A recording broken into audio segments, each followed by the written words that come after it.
Waco is wide awake. This is Baylor's day to claim another conference crown, to state its case. In a world of new rules, the Bears travel uncharted waters on the Brazos, a program destined for decades to remain locked out, looking in at the elite. Baylor has spent its way, built its way, and won its way into the big time. But, and there is always a but with Baylor, but what is enough? What will it take against Kansas State? In Waco, in Atlanta, Indy, Charlotte, and Fort Worth, the playoffs really begin today. College Game Day on Championship Saturday from the Bears' new den on the banks of the Brazos. ESPN College Game Day. We're coming to your city. Good morning, Waco. Yeah.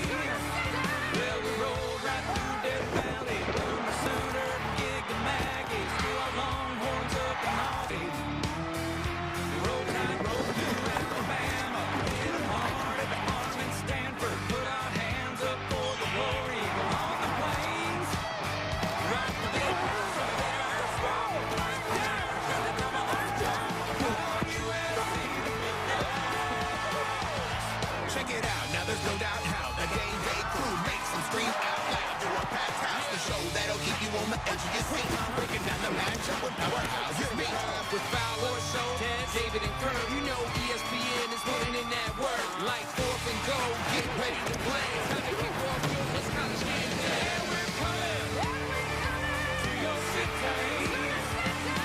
If you want a little bang in your yin yang, if you want a little sing in your zang zang, if you want a little ching in your chang, come along, come along, come along, yeah.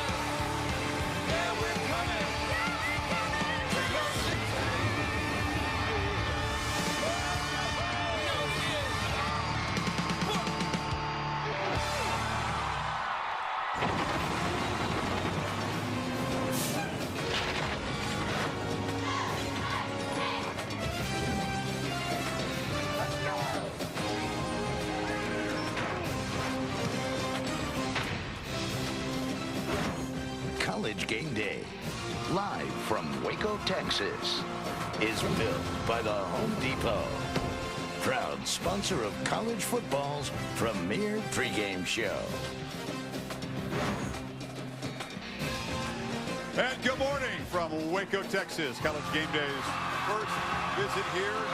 The Bears' unique, cool, intimate new home, McLean Stadium, right on the banks of the Brazos River. And a very energized Baylor fan base has arrived in various methods. Some at a camping trip. They came across the bridge, across the river Brazos, filed right past our set. You can take mass transit. The Bears are green after all. Or you can come across the river in a boat, tailgate or sailgate outside of here. Sun come up about half hour ago, but these fans have waited not just all week or all season. They've waited a long time, many decades, for Baylor to have a chance to claim a spot in a playoff. And the winner here tonight can claim at least a share of the Big 12 title. And welcome to Waco, along with Desmond Howard, Lee Corso, Kirk Herbstreit. I'm Chris Fowler. The 9th different city in the state of Texas we have brought college game day. That's by far the most, and the 64th different campus college game day. These folks say about time. What's at stake here? Well, there's a lot at stake, both for Baylor and for Kansas State, because the winner can claim a share of the Big 12 Conference crown. TCU, about 90 miles away. That'll get a boot every time I say TCU today, I promise you. They can also claim a share of the conference crown by knocking off heavy underdog Iowa State. Kirk, to show how interconnected all these games are on Championship Saturday, there was a tweet made all-conference Baylor lineman, is injured, Troy Baker. And he said simply, go Tigers, go Wildcats, go Cyclones, go Yellow Jackets, go Badgers. The opponents of all the teams Baylor's competing against. The Wildcats didn't get that tweet. No, you can scratch off Arizona. Ducks the Chris, I was going to say, despite the way Arizona looked last night and the way they played against Oregon, remember, on Championship Saturday, really anything is capable of happening. Here they are. Here they go. I'll just get this out of the way early. Oh, no. We'll do it for 3 hours. Anything is capable of happening, so don't just assume that all these teams are going to win. The pressure that's on these teams. And I think we even saw it, Des, early with Oregon last night. Now, Arizona wasn't able to capitalize, but there's such pressure there to try to secure that last win and get into that Final Four. And talking about last night, you're right. There was a lot of pressure. I thought that Marcus Mariota kind of responded to that pressure early. Look at the Heisman race right now. I think that Marcus Mariota at this point made a statement last night. I don't think it's a foregone conclusion that he's going to win it because Mr. Melvin Gordon, what do you have for the folks tonight? The Big Ten championship game against Ohio State. He has a chance tonight to make a statement too, Coach. Yeah, Des, let me tell you something. Baylor has been playing football for 116 years. Wow. 1,162 games. Incredible. And this is the most important game they've ever had. Why? They played number 9, Kansas State. They got a chance if they beat them to play for the national title. There's never been as much pressure on a game for Baylor than there is tonight, boy. And I think what's cool about this system, which has not made the regular season less meaningful, is that the team is in 6th place right now in the standings, which is Baylor.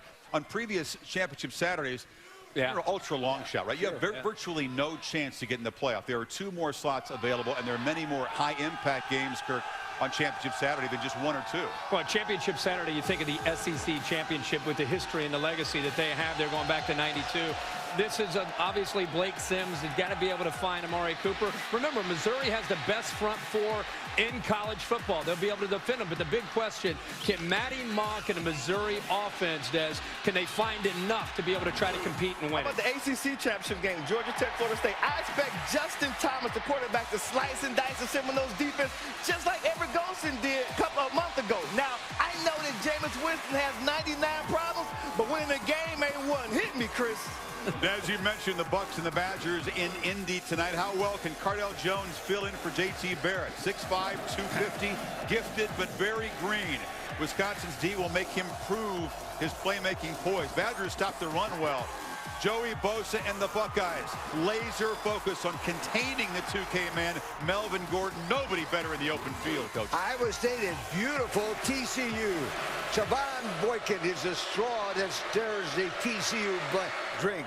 Against Texas, he threw for over 300 yards and 2 touchdowns.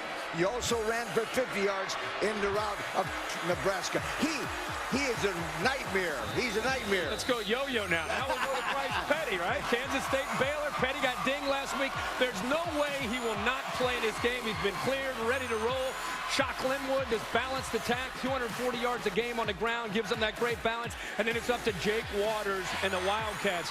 His ability to throw and also at times run will be key for the Wildcats to hang in and compete today in Baylor. History says Bill Snyder's team's very dangerous underdogs. Baylor just more than a touchdown favorite here on the Brazos. If you look at the teams in the left-hand column, the main playoff contenders ranked 1 through 4 and then 1 through 6 with Ohio State and Baylor the first teams out. Chances of winning. Well, Oregon took care of business. The number 2 team, they're a lock. Let's face it, they're a lock to get in, either 1 or 2 seed. TCU, a 5-touchdown favorite. Florida State, about a 4 and 5 point favorite there against pesky Georgia Tech. The Noles never make it look easy. They always make their coach sweat. Best chance of an upset amongst contending teams in the West Conference.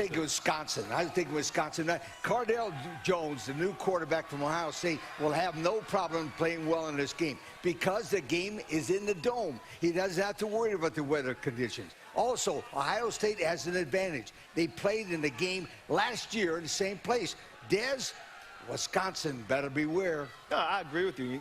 Cardell's a big quarterback, too. 6'5", with about 250, and he has a lot of weapons around, so that's a good one. I think that you got to look at the Florida State game, a team that's been starting off very slow. Not only do they start off slow, but they make a lot of mistakes early in the game. Now, playing against Georgia Tech, they love to play keep away. They're third in the nation in time of possession. They keep the ball about 34 minutes a game, and they love to just run the ball a lot. So they're averaging like 300 yards on the ground a game. I think that's a bad recipe for Florida State if they don't start off fast, Kirk. And starting fast, we keep waiting for them to start fast. It's the last game of the year. I don't think they're going to start fast. We know that. And I think Georgia Tech possessing the ball, as Des says, and just trying to keep it away from Jameis Winston may be their best defense today. But I agree with Lee. It's weird to think about Ohio State because of what happened with J.T. Barrett. They come into this game as an underdog. So you're sitting here thinking about who could get upset. You're thinking of teams that would be up in the top 5 getting upset. But it's Ohio State sitting at 5 trying to upset Wisconsin with their third-string quarterback. Think about how many teams could go out, lose a Heisman Trophy candidate 10 days before the season. That backup becomes a Heisman candidate, and then he goes out in the last game of the year. You got to play a guy that's never taken a meaningful snap in a championship game. If they find a way to win, that's an impressive job by Urban Meyer and Tom Herman. Exactly. And we'll talk much more about that game. What does Ohio State have to do? What would the committee look for? Cardale Jones, how's the offense going to perform with a new quarterback? Because that's what you got to look at going forward, right? The resume is there, but you got to judge the teams how they are at the end of the season. Nobody picked Kansas State as a potential upset victim in this place. They have, by the way, won 15 in a row at home. The Bear might like him. I don't know. I don't know if the Bear likes him or not. Chris Felica's nickname is the Bear. You've not been the strongest Bear supporter. Is that fair, Mr. Felica? Your little tidbit on Kansas State as an underdog too, the chance of the upset. Last 10 regular season games, Bill Snyder's teams, touchdown underdog or more. They've won 4 of them outright. 9-1 against the number. Oh, they love you here, Bear. I know they do. So does that trend continue? We'll see. The line right now is 7, so if it comes down, I'm just saying. Might not apply. You like K-State outright today? No, I don't. I actually think Baylor will win a close game. I think K-State will play tough, but I think Baylor will win. Close game. I'm going your style there. There you go. And I learned from him.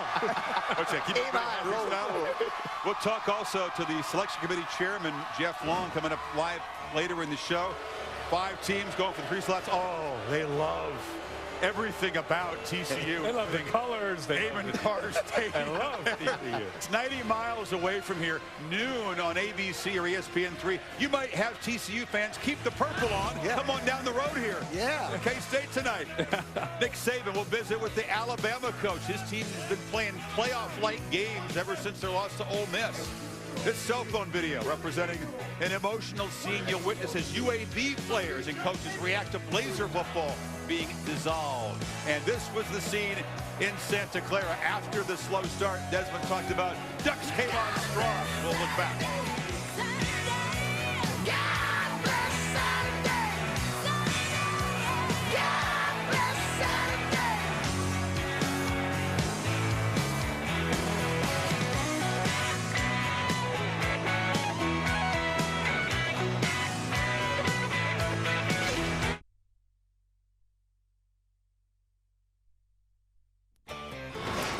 College Game Day is built by the Home Depot. More saving, more doing. That's the power of the Home Depot. And in part by Dr. Pepper, always one of a kind. And AT&T, mobilizing your world. Brant Taft, former Baylor Bear head coach, honored in the Texas Sports Museum, as is the Heisman Trophy of Davey O'Brien. They're too young to know Davey O'Brien played for TCU. They'd be booing him if they knew. No chance there. The old ones are booing. Just can't hear them. She's at Real Fan Cam zooming over this unique scene. We're actually on a bridge over the Brazos. Pretty cool. Very cool. Show you the best of the signs coming up later on. Many of them mention a 61-58 for the TCU game. Many of them.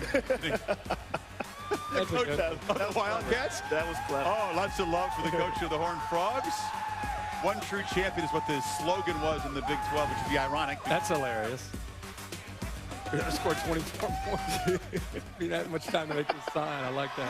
That's a good sign. They're going to like the Baylor legend. Hall of Famer Mike Singletary will join us for Saturday selections coming up later on in the show. You can log on to ESPN.com, search Chevrolet to play virtual Chevrolet Saturday selections coming up with Mr. Corso's headgear prediction. Mr. Pollack is sitting here right now. You were, I'm sure, locked in last night with the rest of us, watching the Pac-12 championship game. Yep. First puzzle piece went into place. We'll ask you in a second what your takeaway is from that game. Des mentioned earlier, in rainy conditions, less than a full house in the home of the 49ers, Mariota and the Ducks offense got out to a slow start. Their defense was smothering Arizona. Wildcats couldn't make a first down. Mariota scampered in a couple touchdowns with his feet. Oregon had the ball in plus territory the entire first half, finally able to get a touchdown instead of settling for a field goal. They would make it 30-0 very early in the third quarter. This game was basically over at this point if it wasn't over before that. Look at this pocket presence. There were a couple plays. I'm going to show you one, Des, because you said that Marcus Mariota hasn't really had like the Heisman moment. Look at this. This looks like a Heisman moment. Look at the clock. This third quarter, about halfway through the third quarter. The Wildcats defense said they were waving the white flag at this point. They were done. They did that at 13. They really did. I mean, they were waving the white flag. That group in the white jerseys, they were done at that point. It was really embarrassing to see them play that. But wait, they beat them head-to-head. So I thought Arizona's better than Oregon. I'm going to tell you what.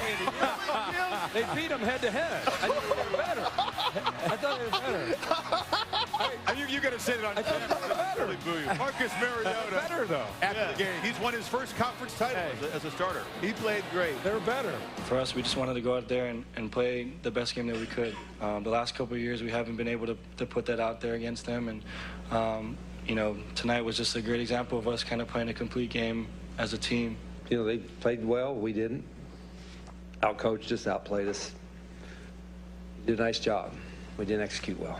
If this guy isn't what the Heisman Trophy is all about, then I'm in the wrong profession. Just on the field and off the field.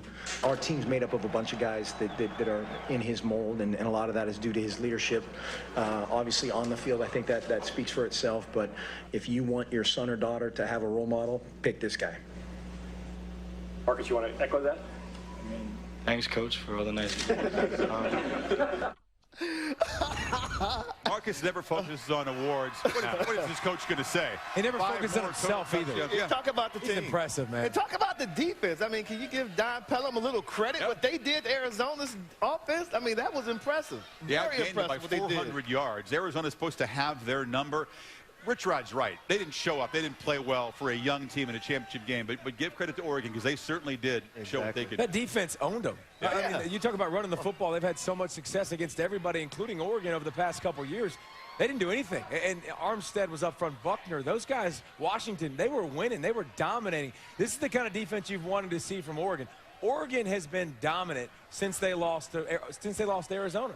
Since Jake Fisher got back in the lineup, I think they made a great statement last night with a non-conference win against Michigan State, which is more impressive than Alabama's against West Virginia, and the way they've dominated since Fisher came back in the lineup, that they could be the #1 seed in the college football playoff. It could be. I'm a Pac-12 fan. I'm a Larry Scott fan, the commissioner of the Pac-12, but a Friday night game at 9 o'clock Eastern in an NFL stadium, in a half-empty stadium, probably not the best move to sell what the Pac-12 really has to offer. I thought last night was not a good showing as far as the conference is concerned. Oregon looks great. Mariota is great. Mark Helfrich has done an amazing job, he and his staff, from the time they lost to Arizona, put the pieces together and showed that, hey, life goes on without Chip Kelly. We can still win big games. And as they put themselves now in a position, whether they're 1 or 2, depends on what Bama will do, but they're still going to probably end up in the Rose Bowl. In fact, they will end up in the Rose Bowl, whether they're 1 or 2. Yeah, I agree with you about the stadium. That wasn't a good look last night at all. I think that when you look at the Ducks' defense, you know, they were really heavily criticized earlier in the season. The second half of the season, I think they started to figure out what their new defensive coordinator, Don Pelham, expected of them. They started to play great. And when you look at Marcus Mariota, his performance last night, it overshadows the great performance of that defense. They shut down Rich Rod's offense, that high-powered Wildcat offense. They went through 3 quarterbacks last night trying to get something going. So kudos to the defense, the Ducks. I know everything's about Marcus Mariota in the offense, but the defense, they stepped up last night big time. That defensive line just dominated the line of scrimmage. Exactly. They didn't have a chance. So. O-line was very poor early. The good news is they have until January 1st to heal. Andre Rudigiana, the tackle. Whoa. Pretty good. Rudigiana. He slipped that in there, didn't he? That was impressive. 25, there were 25 letters in that last name. He did it really fast. He's a professional. He's showing off like his press conference yesterday. How many times did he practice?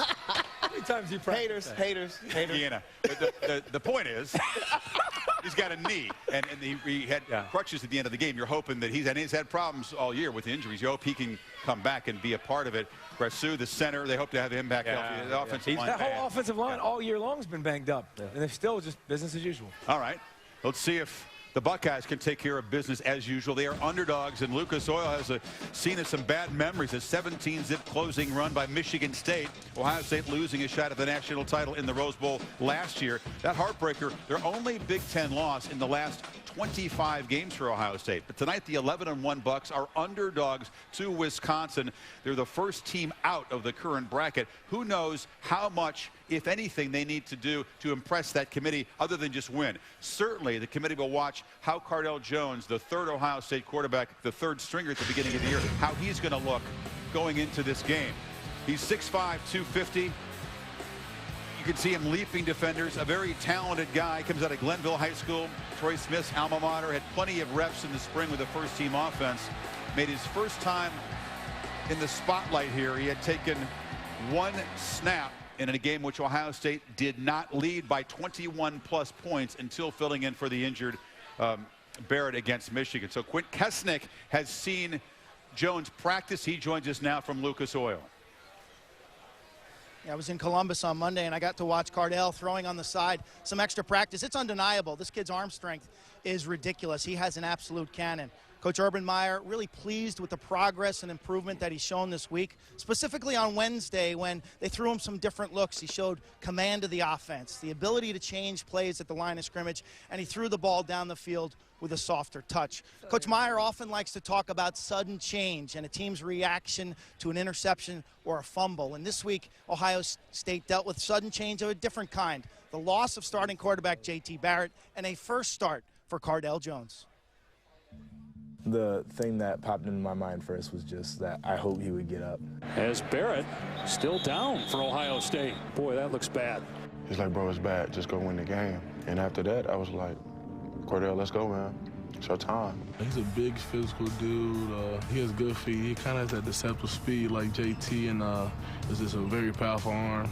The biggest thing for him is to just be comfortable, know that you've got that offense full of weapons surrounding you, and just play your game. He's walking into a different situation than JT did in August. You know, JT walked into a young, inexperienced, not very good offensive line. This guy's walking into a pretty good offensive line. The best way to indoctrinate a new quarterback is to have very good players around him. What are your expectations for him? To lead Ohio State to a Big Ten championship. Well, here's what you're going to see today here in Lucas Oil. Meyer mentioned that last year they learned that the noise is intense here. You'll see the Buckeyes use their silent cadence. You will also see Braxton Miller on the sideline and J.T. Barrett, likely after surgery, upstairs on the headset. Support system around Cardale Jones will be completely intense, and these quarterbacks will be providing their leadership. And then lastly, Jalen Marshall get some snaps out of the Wildcat. Stephen Collier will be the emergency quarterback as they look to protect his red shirt. Chris, the big question, though, how will Cardale react to the pressure here? Urban Meyer says, I don't know. We're going to find out, and I think that's the question on everyone's mind. Quint, thank you. Great stuff. Yeah, we're all going to find out. He came into the same recruiting class as Braxton Miller, has waited for this moment to see what he can do against a Badger run defense that's pretty salty. Wisconsin, of course, had to make do without its starter, Joel Stavia, for about 4.5 games. They've been 7-0 since he's come back healthy and mentally right, and he's been converting a lot on third down. That's a big part of it. Cardale Jones, it's funny to have an X factor. You play all these games, you get to this point, and now a guy who's never been in the position has to come through at quarterback. You know, the thing about Cardale Jones, he has a lot of weapons around him. Your hometown, he's a Cleveland guy. Yeah, he is. Cleveland good. Ted Ginn Jr., yeah. Cleveland Glenville, exactly. He has, exactly. Yeah. So he comes from a high school where a lot of talent has pipelined to Ohio State. But I think that this is going to be probably one of Coach Urban Meyer's finest moments if he's able to pull off this victory. Going on his third quarterback, I think the silver lining is that they have a lot of weapons on the offense. Jones is not expected to shoulder the load, not to carry the offense, just distribute the ball to the playmakers and let them do what they do. Now, he's 6'5", 250. When they run that read zone, man, those Wisconsin defenders, they're going to have a decision to make, a business decision. They're going to hit that big dude. Yes, and I think that's the interesting part here is the zone read game. It's 6'5", 250. It's a tight end.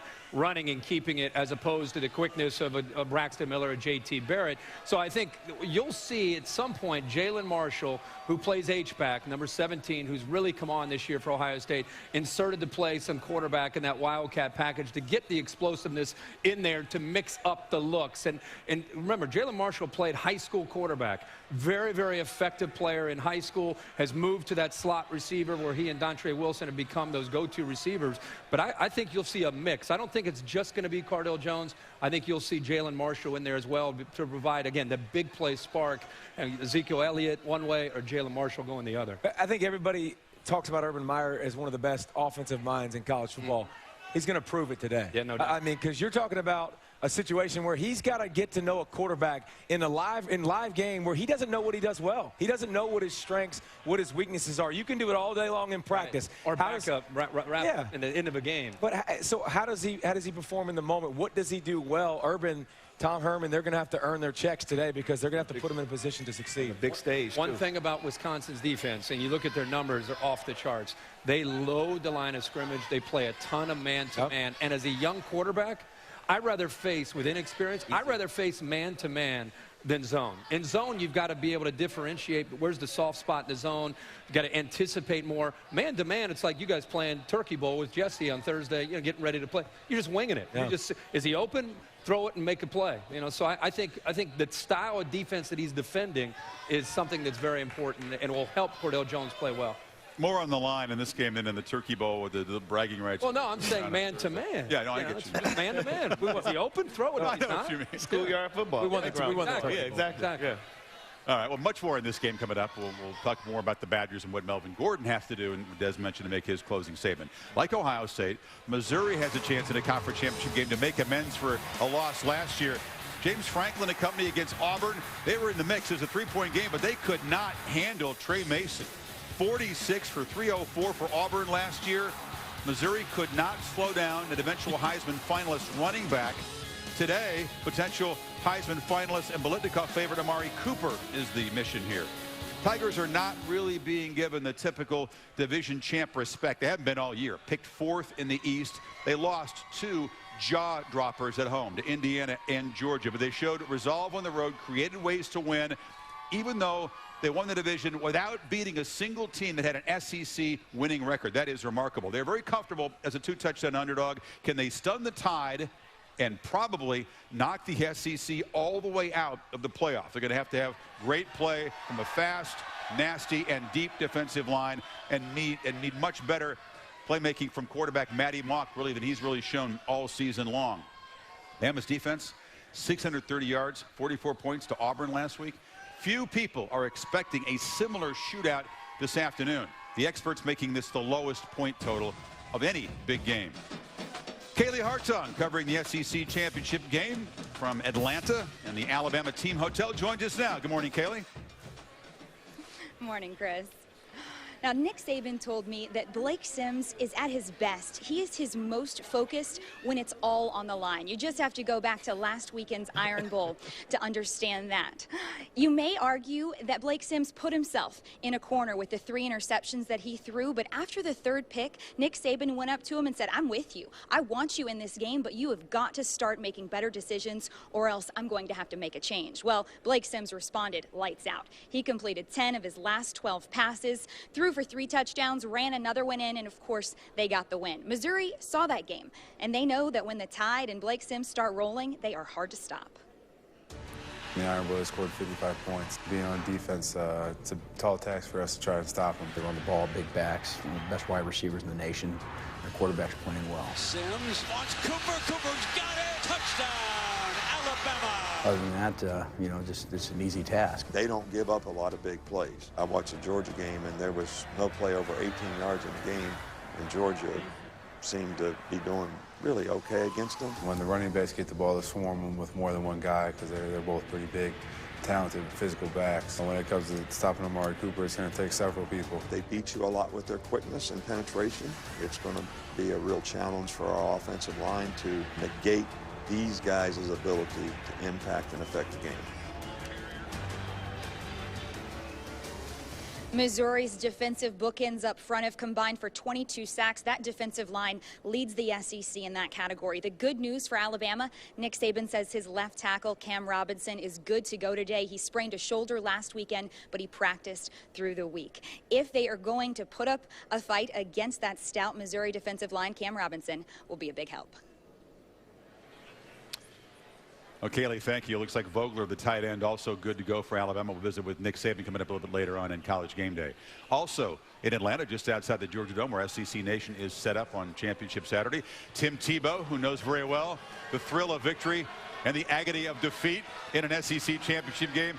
Tim, Missouri underdogs for a reason. What do you see from Matty Mock and that offense that they're going to have to do against Alabama to keep Tigers with a chance to win this game?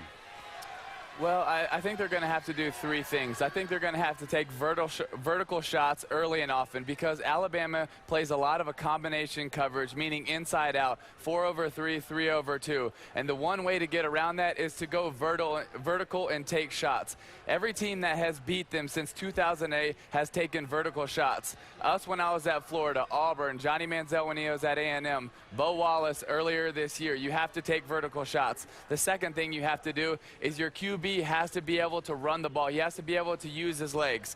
Since 2008, teams that are 6 and 8 when their quarterback has rushed for more than 30 yards. When they haven't rushed for more than 30 yards, they're 4 and 69. The QB has to be a threat with his legs. And Matty Mock runs a 4.5, and he's athletic. He can make some plays with his legs. And last, they cannot turn the ball over. Alabama has only lost one game when they've lost the turnover battle. They have to. Missouri has to win the turnover battle, and if they do those three things, they'll have a chance of pulling the upset. That's a good list, Tim. It's very tough to do those things, as you well know, against Alabama. Other big SEC news this week at your alma mater, where Jim McElwain introduced as the new Gators head coach. He's got Nick Saban ties, of course, 4 years as Alabama's offensive coordinator, a couple of national title rings, very quick rebuilding job at Colorado State the last few years. Inherited 3-9, went 10-2. Jeremy Foley bringing him down, giving him a head coaching opportunity in the SEC. What are your expectations for McElwain? How big is the job to get the Gators back in that championship game in Atlanta? Well, I've talked to Mr. Foley, and he's super excited about it. He really liked his conversations with Coach McElwain, and Coach McElwain has a few things that you need to have when you're the head coach at the University of Florida. Because as the head coach at University of Florida, there is a lot of pressure, and you got to be ready to handle that pressure. You got to be ready to play in big games. Well, he's had a lot of pressure when he was the OC at Alabama, and he also knows what it means to rebuild a team when he went to Colorado State, and he rebuilt that team, and they were 10-2 this year. And he's going to have to do a little rebuilding with Florida's offense. So he's got the skills, so we'll find out what happens. You know, Tim, I think one of the things that had to be attractive to Jeremy is the head coaching experience that Mac was able to gain out in Fort Collins, and the job that he did there turning around the Rams program, making them more of what they used to be with Sonny Lubick. I think that this is a great fit because it's the first time Florida's going to have a chance to recruit quarterbacks, receivers, running backs, and offensive linemen in a very talent-rich state with high school football players to play an NFL style of offense. They've been running this system the last few years where they haven't been able to develop receivers. They haven't been able to bring in great quarterbacks. And I think now, with the exception, of course, of Tim, and now I think they're going to be able to go out there and bring in guys to run that style of offense. I think the biggest hire is, who does he bring in as his defensive coordinator? Yeah. He's one of these head coaches that's going to spend all of his time on offense. He's going to hand over the defense and say, you're in charge of the defense. See you Saturday. Who will that guy be? That's a good point, because what I've heard about Coach McElwain is he loves to let his assistant coaches coach. And he likes to get guys who have experience in multiple systems, meaning that you're not just focused on one type of system. You're very flexible. He can get guys to play for him because he's not trying to tailor them just to one specific system. He wants to make the system specific to the talent that's around him. So he's not excuse-oriented, and he's very prepared. When you talk to his former players, they'll say, even in defeat, we always felt as though we were better prepared. We may not have executed well enough to win that game, but Coach had us mentally prepared for anything that had happened on that field. I like what I'm hearing about Coach McElwain, Chris. I think this guy is a really good hire. That's a great thing for your former players to say. He always had us prepared. Exactly. Meanwhile, Nebraska, with a tweet Thursday, a surprise tweet, announced that Mike Riley comes from Oregon State. 2 stints in Corvallis, totaling 14 years. Sandwiched around 3 years with the Chargers. He takes over for Bo Pelini. One time he played quarterback for Paul Bryant. He's 62 years old when the season starts. He's been a West Coast guy basically his whole career, except when he went to Canada. So it's an interesting fit there. What do you make of Riley wearing that big red windbreaker in Lincoln now? Obviously, I think everybody was caught off guard, but I think he's a great coach. And I think it's a really good hire. When you look at coaches that fill vacancies of when fan bases didn't like him, remember, this is a fan base, they've won a lot. I mean, Bo Pelini won at least 9 games this season. You got to get a guy that's different. This is the anti-Bo Pelini. I mean, you talk about just his demeanor. Coach Riley is always composed. He's always under control. He's Tom Osborne. Yeah, and he develops quarterbacks. He's done a great job there. And keep in mind, don't look at his record at Oregon State. That's the thing. Oregon State was horrible. He did a Bill Snyder type job. 7 of the 12 winning seasons at Oregon State in history is because of Riley. The reaction from people about, wow, Bo's been winning 9, and they went and got a guy that's not even winning, you know, having a winning record in his own conference. You obviously have not been following Mike Riley. This guy is one of the most undervalued head coaches in the country. He did as good a job as he could have in Corvallis with the Ducks right down the road with Phil Knight. So give him all the credit for doing what he did while he was at Oregon State. He has a great tradition of being able to go to California and Texas and recruit. He can develop quarterbacks, again, in a pro-style offense. So I think this opens up the door for Nebraska in a very, very positive way. It's a great hire in my mind. I think it's a really good hire. You know, he has experience on both sides of the ball. He's coached offense, he's coached defense, he's coached in the NFL. So I think it's a really good hire. Obviously, they went totally opposite of what they had with Bo Pelini because, like David said, this guy is the most even-keel coach that you'll ever see. He's never high, he's never low. He's just always just flatlining, so to speak. Osborne, yeah, I mean, the Tom guys, Landry. so I think they went the opposite direction. I do think he's an excellent coach, just a good hire. Get him excited. You mentioned Tom Osborne. Let's be clear. You're not saying he's going to have Osborne's success. You just mean the demeanor. Yeah, his demeanor, the way he is on the sideline, exactly. you know, highs and lows. He's very chill. It's a different job than it was with Osborne, too. This is a lot harder. No doubt about that. You mentioned both McElwain and Riley. Pro-style offensive schemes, a move away from hiring like spread gurus, zone read guys to run these programs and these offenses. Focus back now on the game here tonight. The last time K-State came here, they like to forget about it. Baylor were the spoilers. Nick Florence got him off going. Tevin Reese, less than 2 minutes into the game. Florence would rush for another touchdown. The Bears up 28-7 against a K-State team that did not play well. Maybe felt the pressure. It was Baylor celebrating. The Duke's son Senator. Colin Klein in the worst game of the year. He may have blown his Heisman hopes. He threw 3 interceptions. Baylor blew him out 52-24. Wow. Bears are 24-3 since that. Look at this scene on the banks of the Brazos as Samantha Ponder welcomes in Coach Art Briles. Showing the legs here on game day. Making me look soft. Come on, Samantha. Coach, you just saw that aerial shot. Is this how you picked it up? Hey, we know in Waco, Texas, y'all know now, this is what we've been having for the last 2 or 3 years. You know, we're defending Big 12 champions, reigning Big 12 champions. We felt like this should have happened a year ago. We're glad that ESPN Gameday decided to come here today because this is a great day for Waco, Texas, and Baylor University, for the nation to see how much passion our student body has and our fan base. We need a pulpit up here. All right, Coach. We got one. Let's talk about your quarterback, because a lot of questions about Bryce this week. He is cleared to play. How would you describe Bryce's preparation this week? Excellent. You know, I've been in the room with him, been on the field with him. There's been no difference. He's a passionate leader. You know, he's only one of 2 quarterbacks in America to have a chance to repeat as champions. That says it all. The guy's going to fight for us tonight, and he's going to try to help us get another win. Was he limited at all this week in practice? I'm sorry? Was he limited at all this week? Well, actually, we held him out a little bit Tuesday and Wednesday. Yesterday, he was full go, or Thursday, he was full go, and now, you know, it's game time. So all that's cleared. He's just like he was a week ago before anything happened. Coach, this entire week, and really this entire year, all the conversation has been about playoffs, for good reason. I know the old quote by Al Davis, just win, baby. Coaches have said that all the time. All you have to do is win. Well, we've seen with Florida State, sometimes if you just keep winning, you might drop in the playoff committee poll right now. So in your mind, is just winning enough? You know, it always has been in my book. You know, that's the name of the game. That's why you play the game. You put two teams on the field. One of them wins, one of them doesn't. You know, the one that wins is the one that you look at as the winner. So that's what we're judged by. And I think, you know, we take care of business tonight against a really good Kansas State football team that's sitting with the same conference record that we have, 7-1. I mean, they're shooting for the same thing we're shooting for. They were Big 12 champions in 2012. We were last year. So it's a great setup with two great football teams.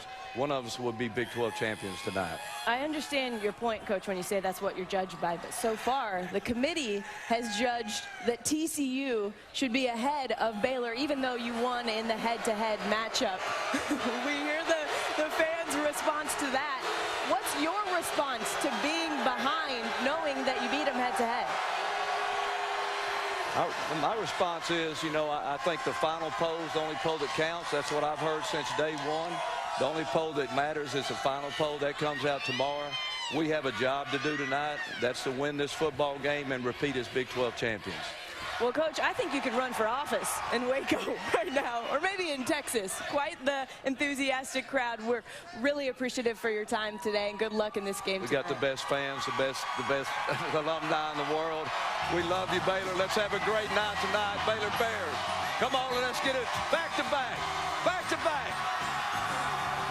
Coach is going. Coach, coming up, we're going to have some other coaches in the playoff conversation. Interviews with Jimbo Fisher, Urban Meyer, Nick Saban, and the College Football Playoff Committee Chairman Jeff Long. And which Power 5 quarterback has the most interceptions? Yeah, that'd be Jameis Winston. A little Jameis conversation when we get back.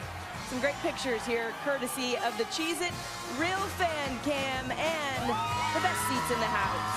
The fans in Section 0. You won't want to miss a lot more coming up on College Game Day. Aerial coverage provided by Goodyear. Whether you're going for it from a few yards out or from miles away, go with a tire with superior performance. Goodyear, more driven.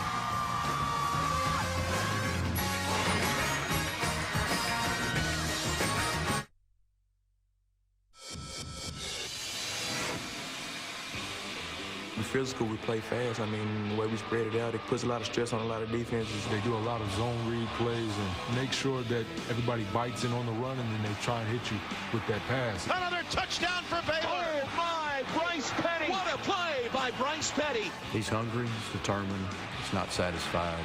He's got a will and a drive to succeed.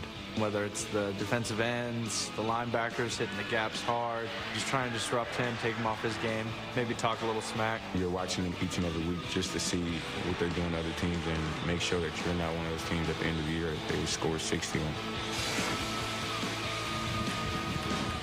That's three huge heady pass plays that helped Baylor win despite having the ball just 20 minutes against K-State last year in Manhattan. Tonight in primetime on ESPN, Brad Netzler and Todd Blackledge on the call here from beautiful McLean Stadium. Talked about the hit that Bryce Petty took against Texas Tech. This is Sam McGuagan for the Red Raiders. A dirty shot. Boom. Crown of the helmet right upside Petty's cheek. He got knocked out of the game. The Bears had to hold on for a 2-point win. Stopped a conversion. Petty has a freeze frame of that shot on his phone, helmet to helmet. Art Briles just said, as Todd joins us now, that Petty is as good as he was before that hit. Quarterbacks who've taken shots might debate that. He also told me yesterday, Briles, they will not call protections or pass plays to protect the quarterback. But what's it like coming back a game after a shot like that? Well, that's the unknown, you know. I mean, I think that he'll still be ready to play. Had a great week. Talked with him yesterday. He seemed great, felt good. My only question is, how's he going to feel the first time he gets hit again? You know, if he gets a hard shot in the game, which Kansas State's a physical, rugged defense, they're going to get some shots on him. That's the big question I have. How does he feel after he gets hit a couple times? This system has just been amazing to watch and watch it grow from RG3 to where they are now with Bryce Petty. I think nationally, people get caught up in the quarterback and the receivers and the vertical passing game. But, Todd, as you know, I mean, they are so balanced and so physical with the way they're able to run with Shock Linwood. So they stretch you out horizontally. They create vertical seams in their passing game. And I think the difference with Bryce, just like any quarterback, is he has seen almost every defense and every style to try to defend this explosive attack, and he finds matchups. He'll look for matchups tonight against Bill Snyder's defense, a defense that's kind of trying to avoid those big plays. But with a veteran quarterback in this system, boy, they are tough to stop. And, you know, the thing about this system and Bryce Petty, and when he's on, this offense offense is virtually unstoppable. Yeah. I was here for the TCU game.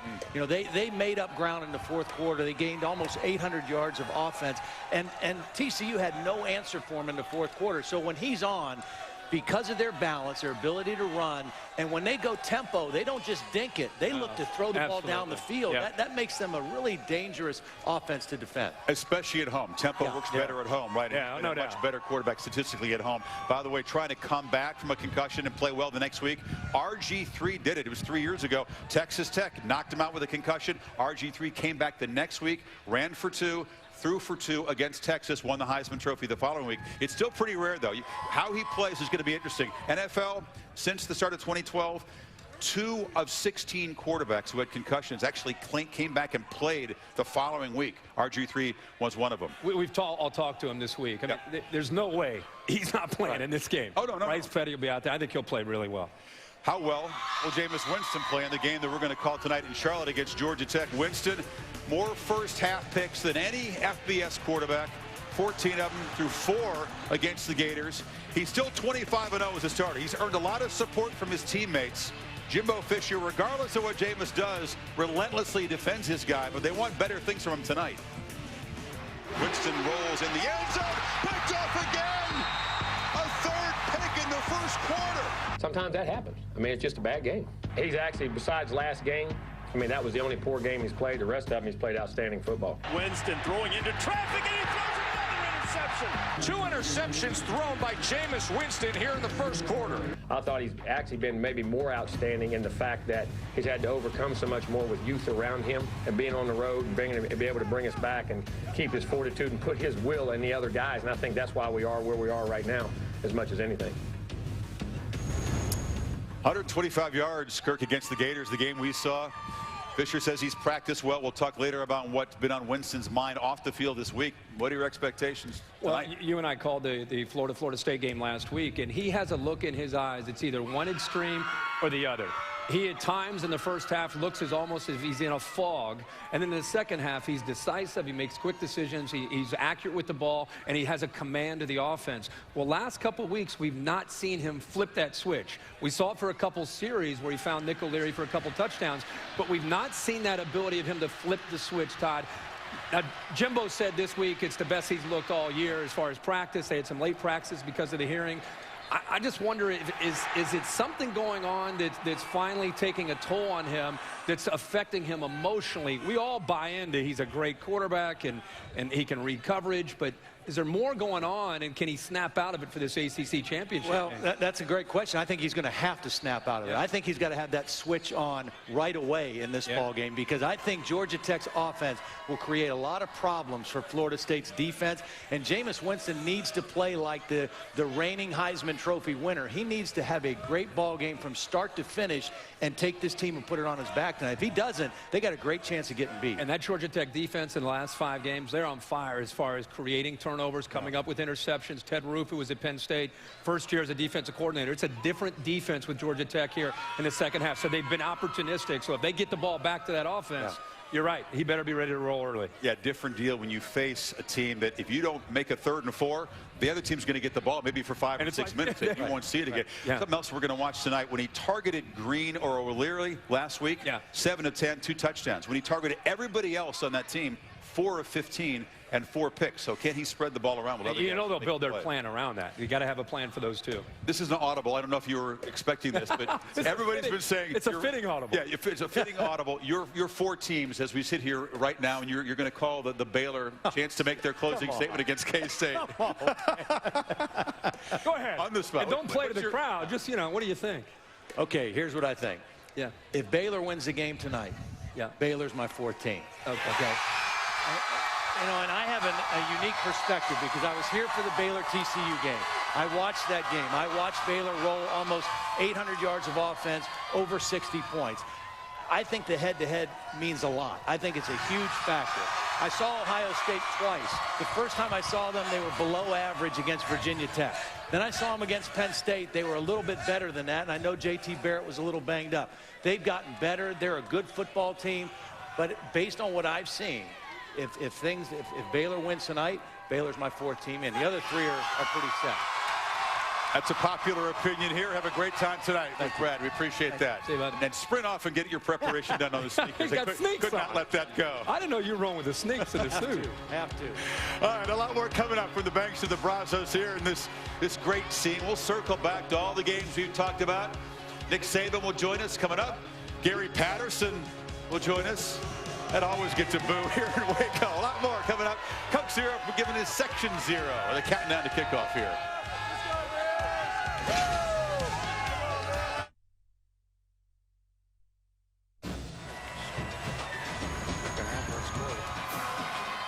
And welcome back to Waco, Texas. College Game Day's first visit here.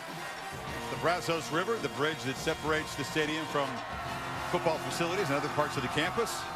They are jazzed up for the primetime ESPN collision. Top 10 matchup in the Big 12. Winner gets a share of the conference crown. Frogs, TCU, a reference to about 700 signs here. To grab another piece of it. The noon ABC game up the road in Fort Worth against Iowa State. There's a great new tradition here, at least new to this stadium.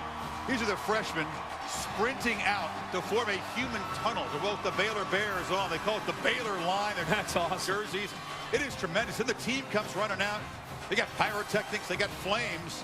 And then the other great part of this, after Baylor takes the field, the freshmen with that class of 2018, they take their seats. They go sprinting across those yellow seats on the far side. I mean, how good is that? That's right behind the visiting bench, by the way. Yeah. Right behind the bench.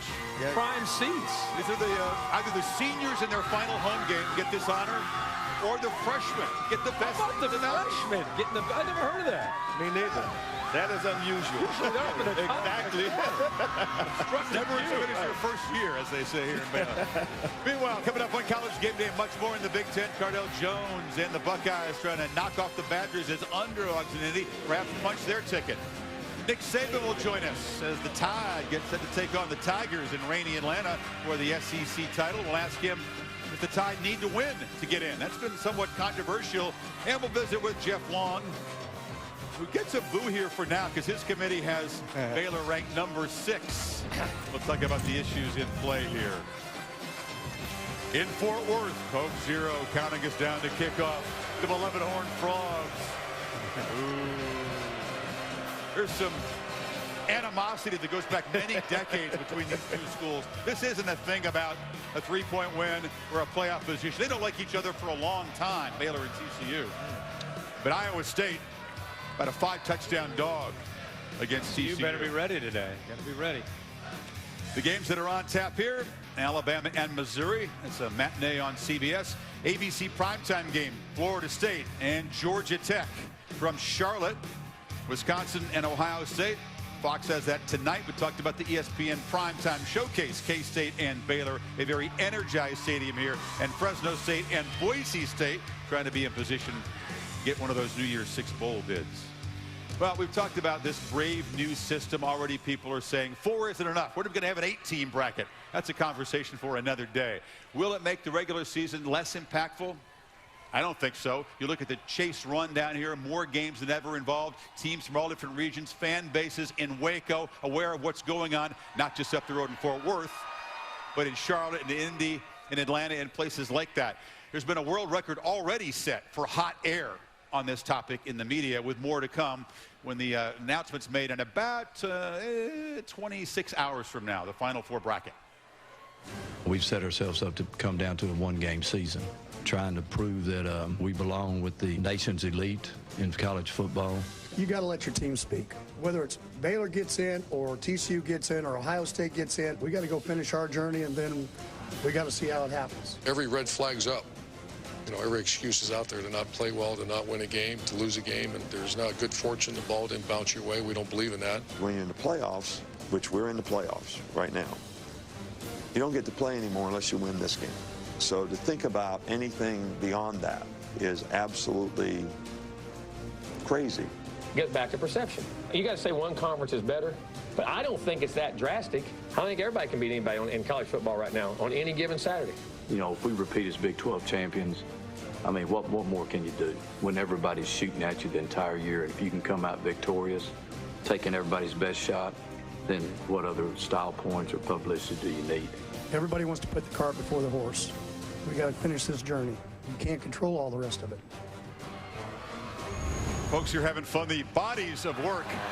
Riles on the left, Patterson on the right.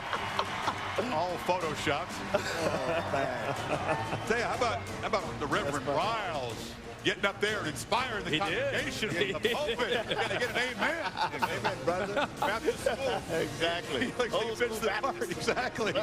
The playoff contenders are favored between 4 points for Florida State and 34.5 at TCU, except for Ohio State, which is an underdog with the uncertainty about the quarterback position there. We'll talk much more again about all of these games. And Mr. Corso is back here. Yes. Welcome back to Waco. We'll talk about the question marks that we have involving the contending teams. Is it a player? Is it a unit? What jumps out at you as a question mark? For me, it's Wisconsin, their offensive line. Now, they're coming into this game with an injury to their center, Dan Volz. So they may have to play a freshman named Michael Dieter. Now, the problem is, you talk about a game within the game, the strength of Ohio State's defense is right there in the interior alignment. They have some defensive tackles who are great run stoppers, and they can push the pocket, especially Adolphus Washington. If you're going to have a true freshman, not only snapping the ball, but now he's got to go up against the big bodies that Ohio State's going to bring in that front seven. I think that's going to be a problem. So that's a matchup to watch. Yeah. Wisconsin's offensive line, the interior of the offensive line against Ohio State's defensive line. That's a good one. Michael Bennett in there along with Washington. Yeah. If Volz can't go, that's a big concern. My big question mark about today would be Alabama. Does Alabama's fans, and more importantly, the players, respect Missouri? Are they just going to show up to Atlanta today and just kind of punch their ticket and move on to the Final Four and into a playoff? Or are they going to show up with an eye of the tiger and with some determination? Nick Saban on his radio show this week cautioned the fans, respect Missouri, be ready to go. You can only imagine what he's doing behind closed doors to his team to make sure they respect Missouri. Missouri just doesn't sound like a team that you're going to play in a championship game, although I believe that Gary Pinkel, second year in a row, getting his team into the SEC championship game, Bama better respect them because this is the best defensive line, not in the SEC, in the country that Alabama is getting ready to face. Well, they're tough, and the biggest question mark I have is Florida State's defense against Georgia Tech's flex-bone offense. Yeah. Tech is nationally ranked rushing and time of possession, and that means how many will Florida State get the ball enough to outscore the Tech? Yeah. My question is this. Watch out. This is a voodoo game for Florida State. Another voodoo game. He's been doing that for a month. Yes, every week. He went from UCLA to Florida State. Very consistent with that. they might not get the ball enough to outscore those guys. I'm telling you, it's a big problem. They had like 8 possessions against the Citadel, who ran the same kind of offense. I tell you that's a big part of Georgia Tech's plan. Yeah. Just keep Jameis Winston on the sideline. That's right. Yeah. We'll see. Now, this is the first time that the Bedlam rivalry, they're still playing. The Sooners and the Cowboys are playing, but it's the first time in 5 years that there's no Big 12 title implications. You got a quarterback matchup we would not have foreseen at the beginning of the season. You got Cody Thomas for Oklahoma. Mason Rudolph is a true freshman quarterback for Oklahoma State. So a bonus surprise. You didn't expect it. You didn't see it coming. No, we got to mention Bedlam once in the show. Predictions. Yeah, we've come a long way with Bedlam. We used to be there. For yes, we did. Just recently. I'm gonna go with Oklahoma. Yeah. I think Oklahoma gets it done. What do you got? Oklahoma State's lost 5 games in a row. Make it 6. Oklahoma's going to win this game. By an average of 27. You did your research, even though you wasn't expecting the Bedlam, but he knew it. That's good. Impressive. I got the Sooners. The Sooners big too. The first game for Samaje Perine since the 427 NCAA record against Kansas. One of Baylor's non-conference opponents is winless SMU. Last chance for the Ponies to get a win at UConn. They got one FBS win in Diaco's first season. Dallas native Chad Morris returning home as the next SMU coach. He ran Clemson's offense. He was a high school coach. This is an offense that needs a massive rebuilding job. Deion Sanders Jr., kickoff returner, one of the few bright spots for SMU to illustrate the magnitude of the rebuilding job. Since 2004, 1,323 teams have played FBS football. That's where SMU 2014 ranks in those categories. Now, Chad Morris is an offensive spread guru guy. He's got a big job. Yeah. Just for the people here who know SMU, that's part of that Baylor non-conference schedule that gets criticism from us and from a lot of people. Pony's last chance, and no one wants to see anybody go winless. College football can be tough when you don't win a game. Yeah, you hate to see that happen, especially for the kids. But, yeah, they will be winless. I got UConn. I'm picking UConn. Not enough talent for SMU. I'm picking UConn by 5 3-point baskets. 5 3. They didn't have it last. They lost last. They lost in basketball. Now we got a nooner in the rain. They lost 2 in a row. I know. Yale beat them. Holy mackerel! Yeah. Lost to That's Yale. another story. Now we got a nooner at the Rent today. Yeah. Where they're not expecting I think 4,000 to 5,000. I think Bob Diaco will find a way to get it done. It might be dark already there. It's cold and dreary there. A nooner at the Rent, huh? Yeah. That's a big game. Oh man. There's no sentimental people up there. SMU. Yeah, that's tough. For the state of Texas. Wouldn't that be something? Yes. Yeah. Shout out to Dion, though. His son's balling. Yeah. Yeah. You said we don't cover all the bases here.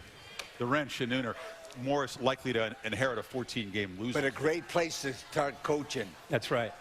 No wins. Expectations are very low. The bar is low. Very low. Exactly. Good point. They got some pockets. Yeah, they're pretty deep at SMU. Sure yeah. We'll see if he can work those high school recruiting ranks, get something going at SMU.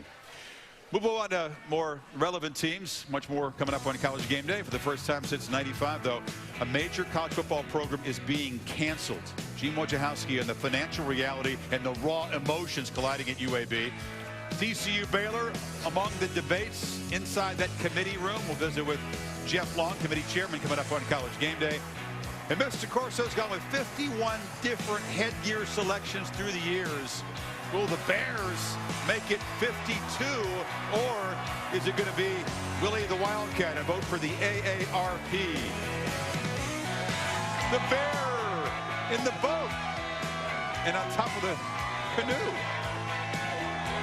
Good stuff here. Wow. Aerial coverage brought to you by Goodyear. Whether you're going for from a few yards out for a long distance, go with a tire that's proven performance. Goodyear, more driven.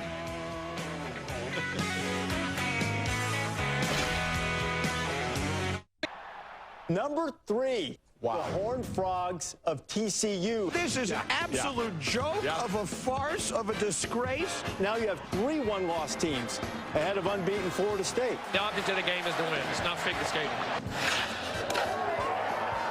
Is it possible FSU could get left out?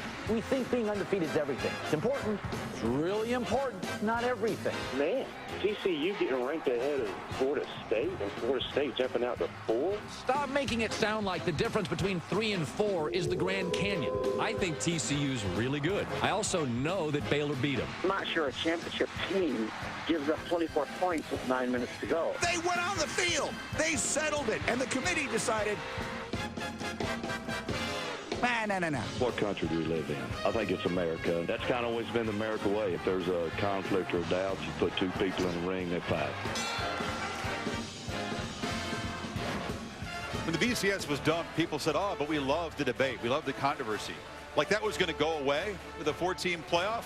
Sunday, 12:30 Eastern Time, the selection show will reveal the selection committee's Final Four bracket. That'll happen in the first half hour of the show. Then there'll be a couple more hours to digest all of the other bowl matchups. That is the bracket as it stands entering Championship Saturday.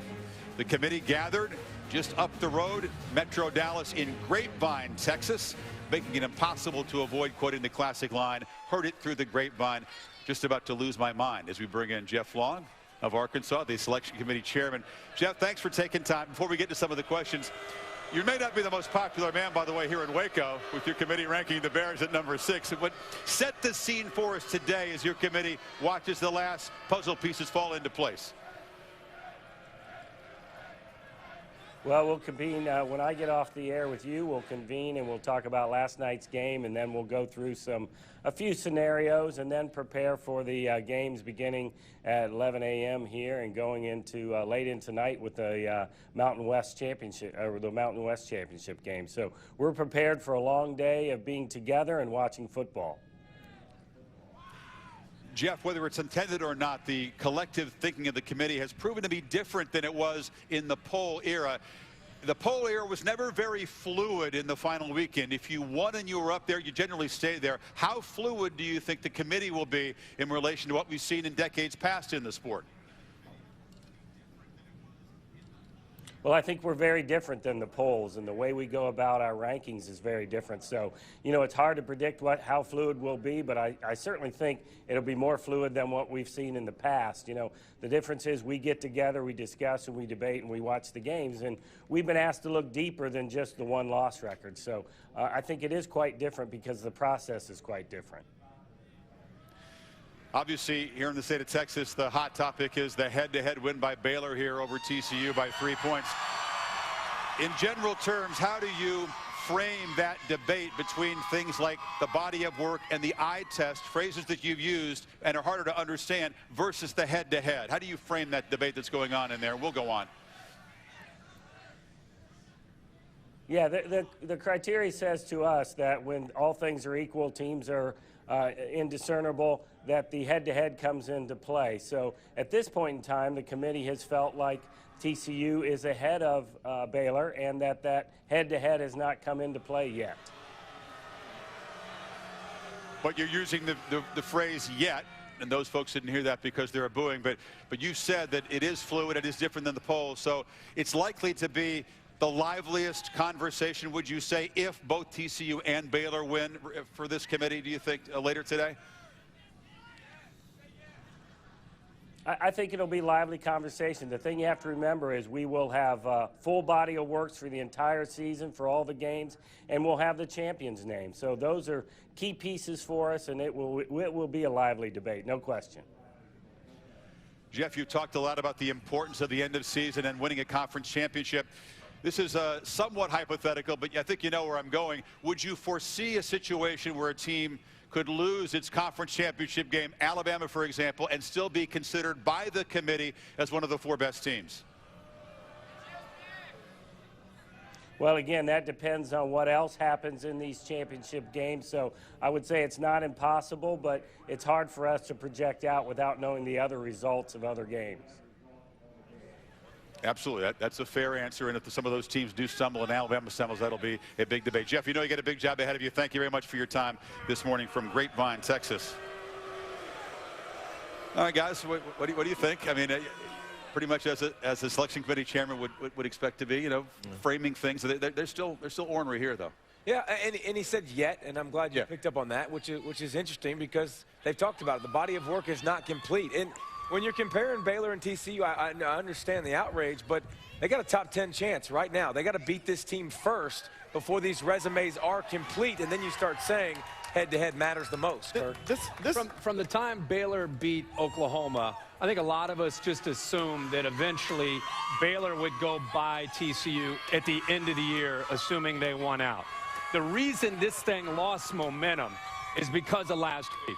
Whether you like to admit this or not, when you give up 700 yards to Texas Tech, that's going to influence the committee, and that's when they're evaluating the body of work. So if they would have blown Texas Tech out, I really believe, Des, that they would get a chance today, knock off Kansas State, and then flip over top of TCU. Now, with a 3 to a 6, I don't even know if it matters what they do in this game. I don't think they're going by TCU. I agree with you, but I think that when you've said this for about 3 weeks now, style points matter, and they knew that coming to the Texas Tech game. So winning by 2 points didn't help their cause at all. I just thought when you knocked Florida State down to number 4 and put TCU at 3, then you make it extremely difficult, no matter what happens here at Baylor, for them to leapfrog TCU. Why? I agree with you. Why? Because then you have to leapfrog Ohio State, Florida State, and TCU. I don't see them doing that. Now, if TCU was at 4 and Florida State was at 3, then it's more, I think, feasible for them to leapfrog TCU. Just a question real quick.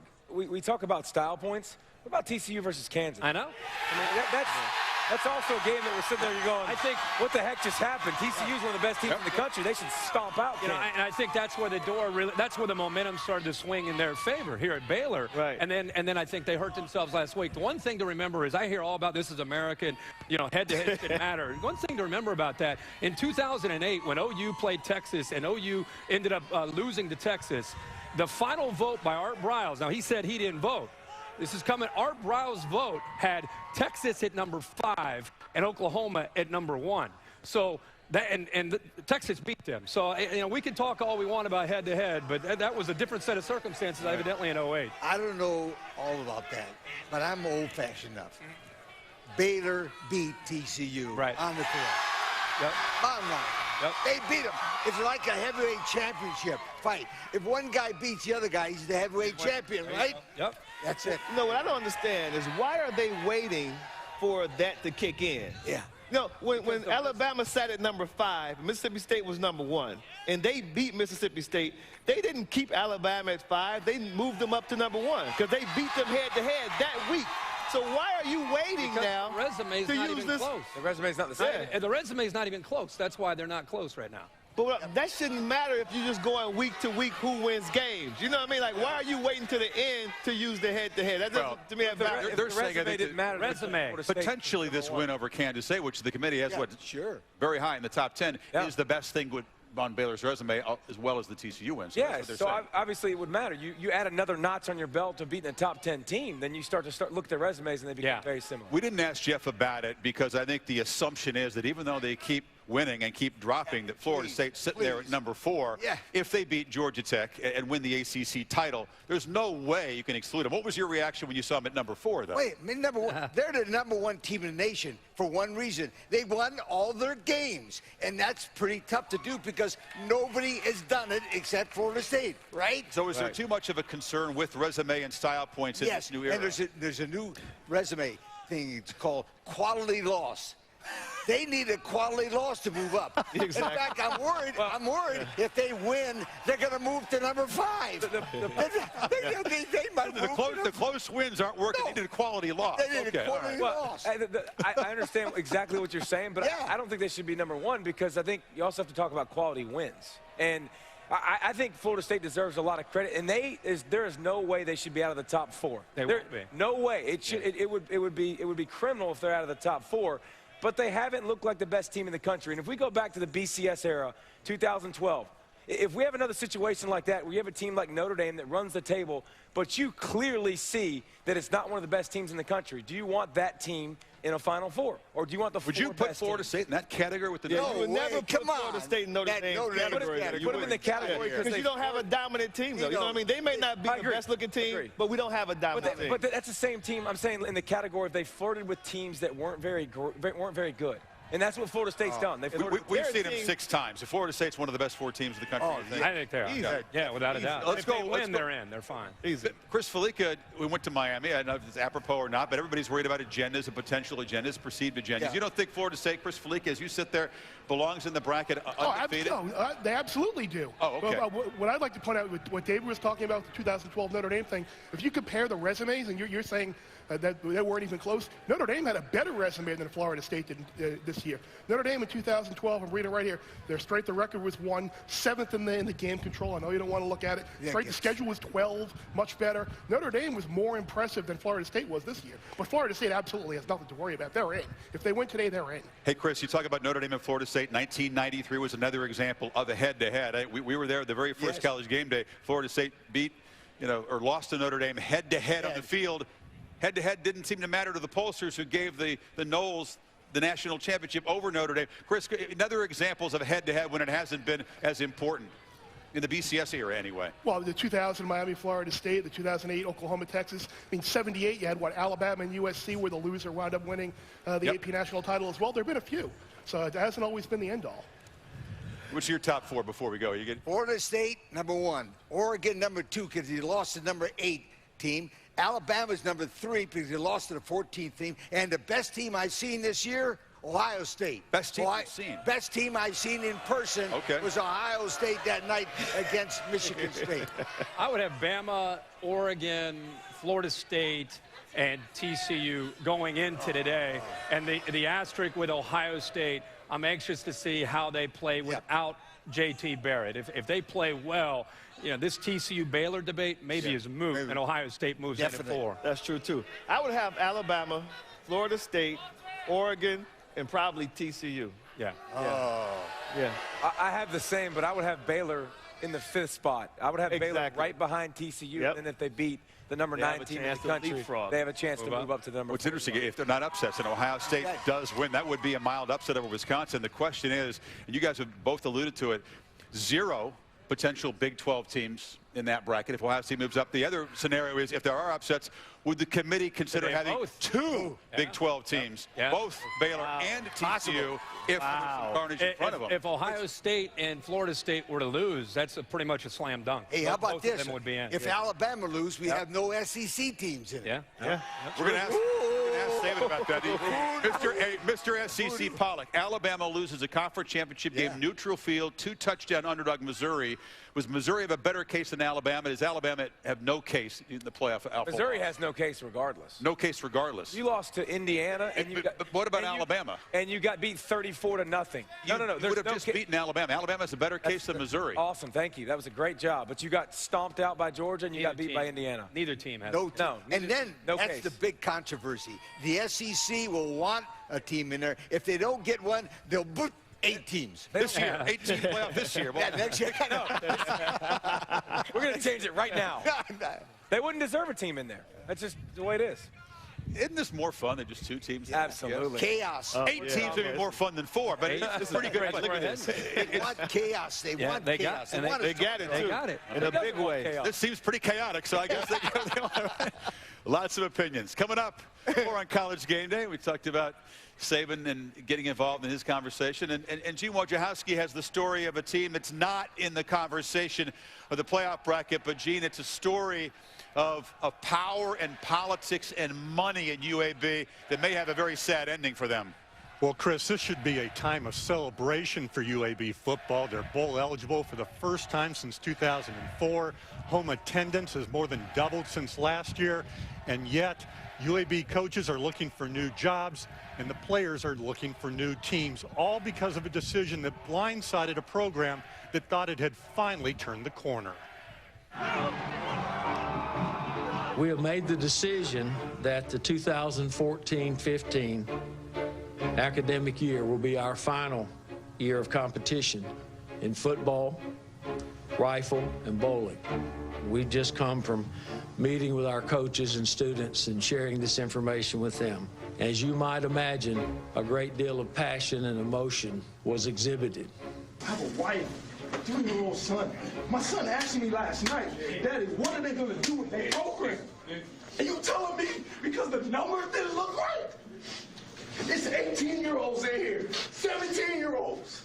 What are they supposed to do?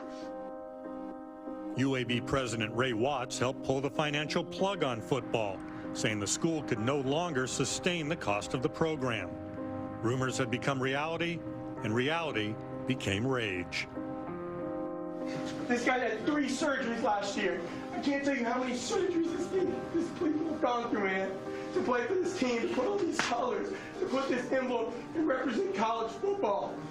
It was beyond tough. I mean, these are guys that are your family, and, you know, it's really hard to put into words, really. It isn't hard to put into words for Birmingham businessman Don Heyer, who has donated millions of dollars to UAB and vows to withhold millions because of the decision to end football. I've never been more ashamed, more embarrassed in my whole life of a group of administrative people who had the ability to do something better than what we did that day. I feel so sorry for those players. It was unreal just to see so many grown men break down and cry, and to see his reaction or lack of reaction, it turned your stomach. It almost made you wonder, you know if you really cared. If I had that to do over again, I would give anything to have the opportunity to really share heart to heart what this means to both of us and share our disappointment to one another.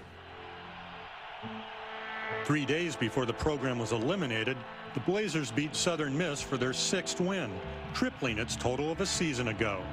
This is going to be his 4th return for a touchdown, and that'll tie the NCAA record. I'm thinking, like, if we win this game, we can save our program. We can go to a bowl game. We can put our school on the map. 3 weeks ago, 4 weeks ago, we'd kind of, had an idea that this might happen. I thought up to the last second that we could save it. Watts says the program would have required a $49 million infusion during the next 5 years. Nobody has come forward with a firm commitment of any additional resources. And we've asked, and if the checks were in the bank, it would be one thing. We cannot lead this university on promises. But critics say Watts didn't consult with the school's biggest supporters. Can you imagine making a decision to kill a program, yet you don't talk to your top donors, you don't talk to former players, you don't talk to the alumni, you don't talk to the city? How much data really went into this decision? In my particular case, and I went and asked, and I was never given the opportunity to say I would contribute or not contribute. Would you have? I sure would have. Since the announcement, Watts has been the subject of artistic expression and protest rallies.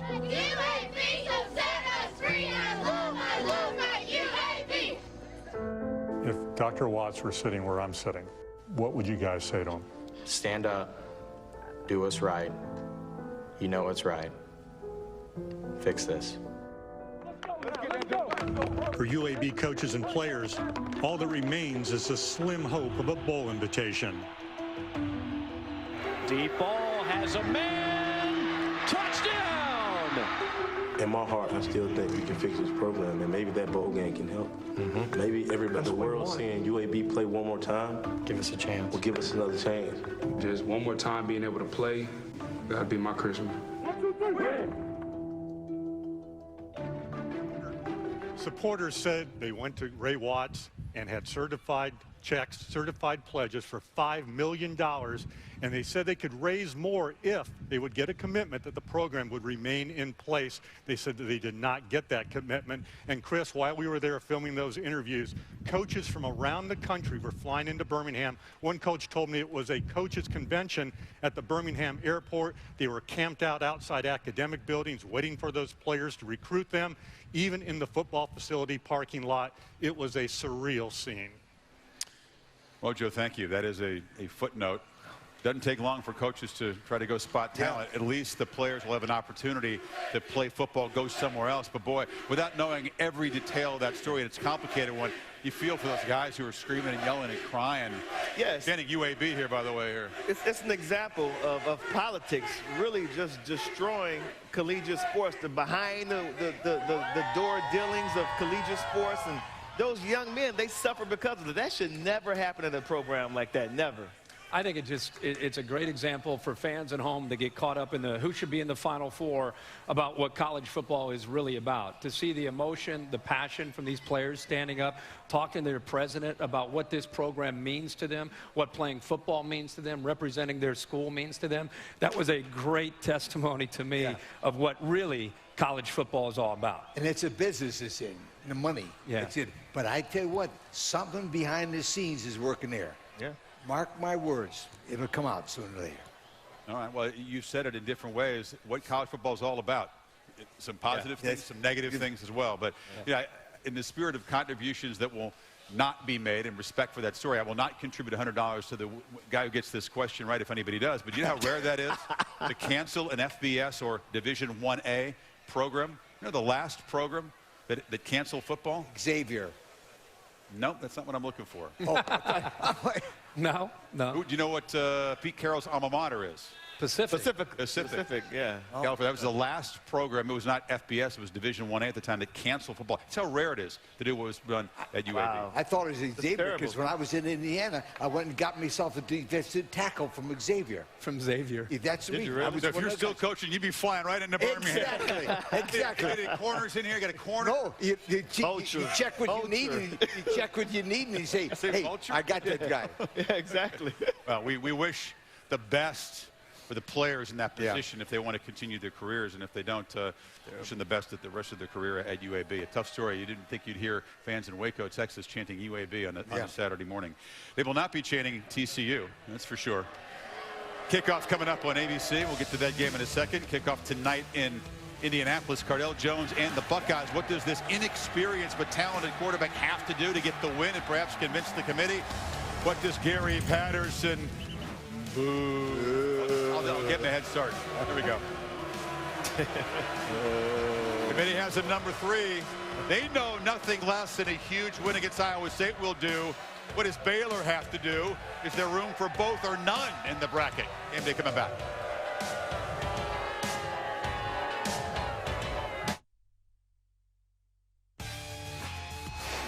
The Cheez-It Real Fan of the Week is brought to you by Cheez-It. Because at Cheez-It, real cheese matters. Here's the Cheez-It Real Fan Can back in Waco, Texas. And our Cheez-It Real Fan of the Week is Sean Adair, known as Smokey from Conroe, Texas. Named his dog Heisman the year RG3 won the Heisman Trophy. By this, he drives a Baylor green Camaro, Des.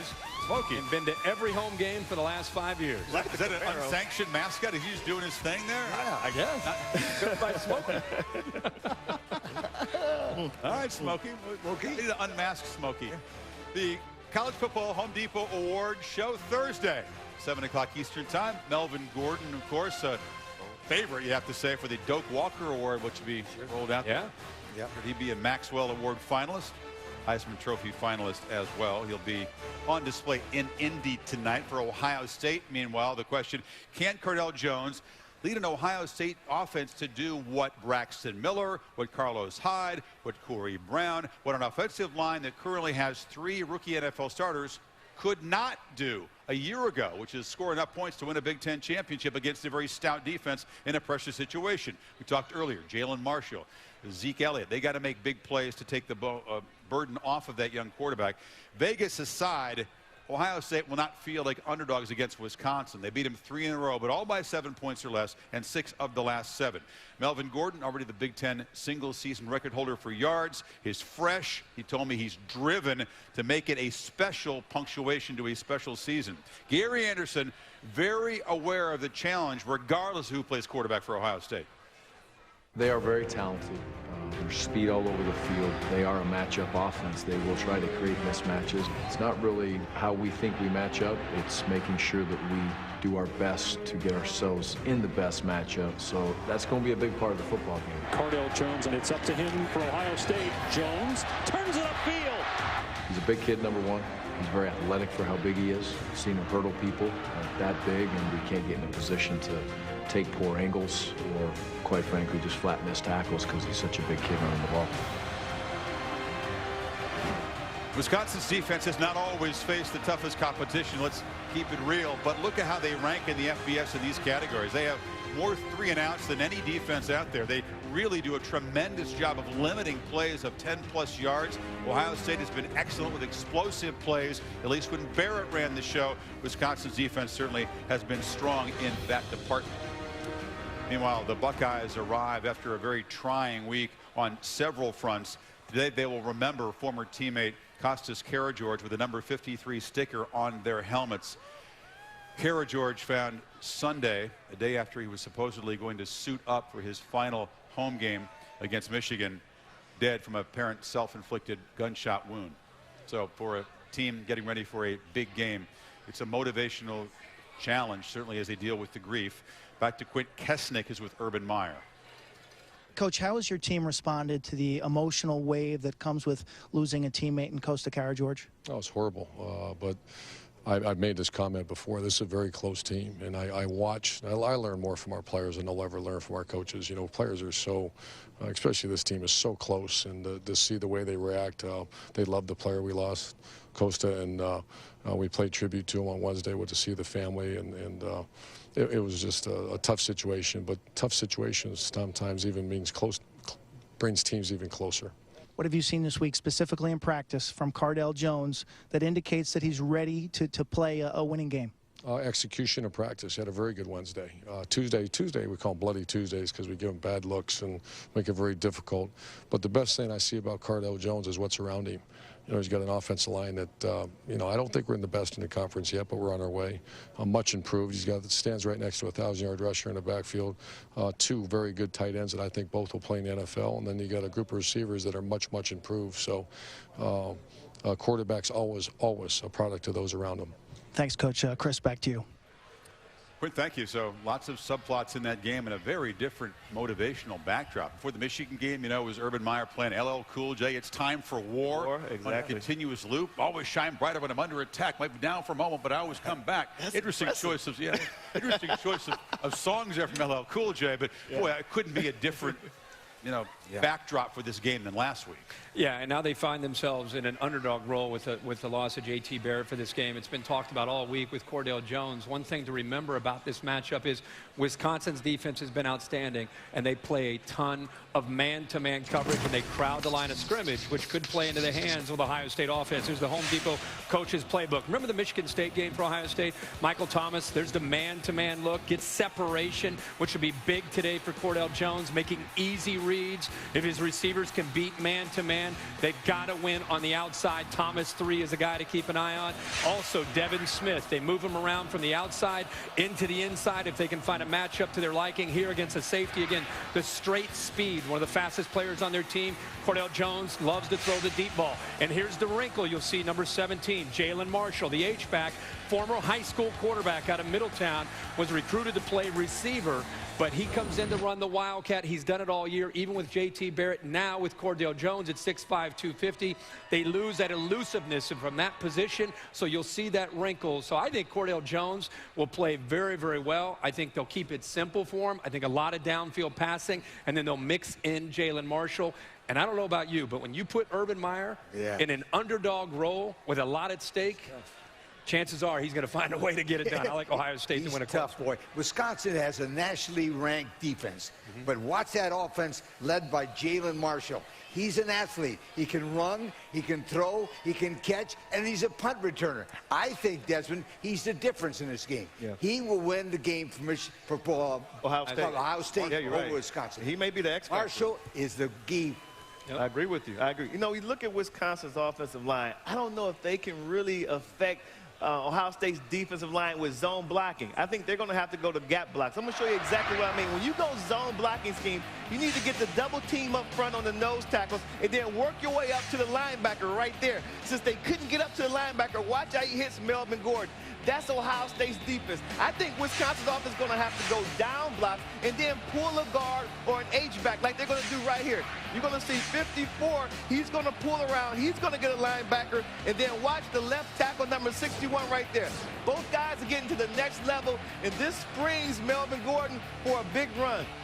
When you look at Ohio State's front four, the interior guys, Washington, Bennett, like we spoke of before, that's the beef of their defensive line. You're going to have to get beyond them to the next level if Gordon's going to have a big game tonight. They do a good job at taking angles and limiting the giant running plays. Melvin, if memory serves, has 9 runs of 50-plus yards. 9. He's been the home run threat. I love the way he instinctively eludes those guys, gives them bad angles in the secondary. That's a big thing. He's going to break through the line of scrimmage sometime. What will they do with him? All this talk about Cordell Jones, what Dez is touching on is a bigger question mark than how Cordell Jones in the Ohio State offense will play. How do they defend this running game with the illustrations and the pictures that you just showed? Because that's been their concern all year, even the last couple weeks, is that being gap sound and being able to get those linebackers and safeties up and to be able to stop a great back. If I was an Ohio State coach, I'd get those guys in a room and I'd say, Wisconsin's going to test your manhood. You're going to do it? Let's go. They'll occasionally throw the football, too. They got a couple tight ends, receivers. Stavi's been good on third down, so they've been moving the chains better, but can he elude that pass rush? Can that offensive line not just open holes, but better block Joey Bosa coming off the edge there? A lot of stuff to look at in that game tonight. Can Ohio State pull a mild upset and make a claim at the Final Four? Well, much more coming up. Talked about Jameis Winston earlier. No Power 5 quarterback. More picks before halftime.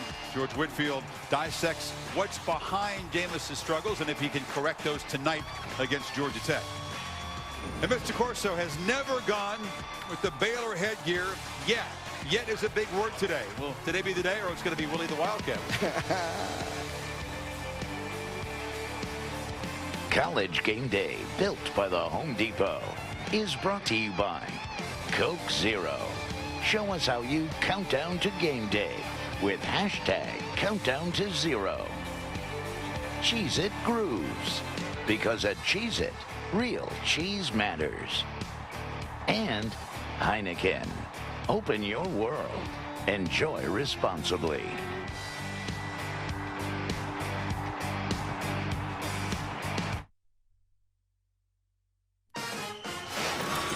Countdown to Kickoff is brought to you by Coke Zero.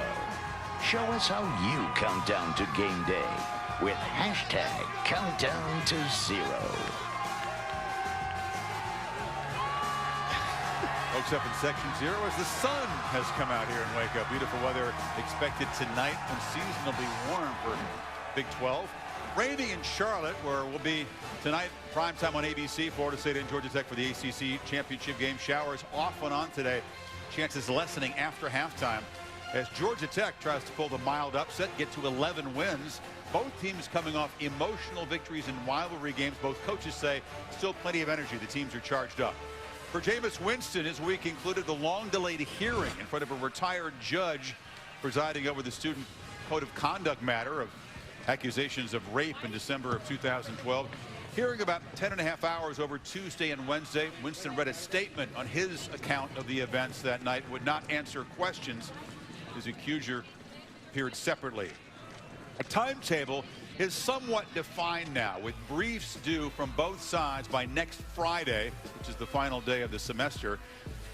And then after that, a ruling from Major Harding, possible but not guaranteed, by December 22nd, which must be then approved by Florida State's president. Either side may appeal, which would push the resolution well into January. Winston did not miss practice either day because it was moved to nights. He comes off his first 4-interception game. He's thrown 12 picks in his last 6 games, facing Georgia Tech for the first time in his career. The Jackets have a whopping 17 picks. They've taken 5 back to the house. They have thrived on takeaways during their current 5-game winning streak. Jimbo Fisher knows you played Georgia Tech. It requires discipline and perhaps a little patience as well. Coach, you face a Georgia Tech team that many say has an offense that's very hard to prepare for. So how do you, in 1 week, prepare for that triple option? Well, I think playing Citadel early gave us a little blueprint for at least having the kids identify with those kind of schemes we're going to use. But then at the end of the day, you've got to stop all 3 phases, the dive, the pitch, and then, the quarterback and then the pitch. But it's going to be discipline, it's going to be eye control, and then being very physical with the points of attack.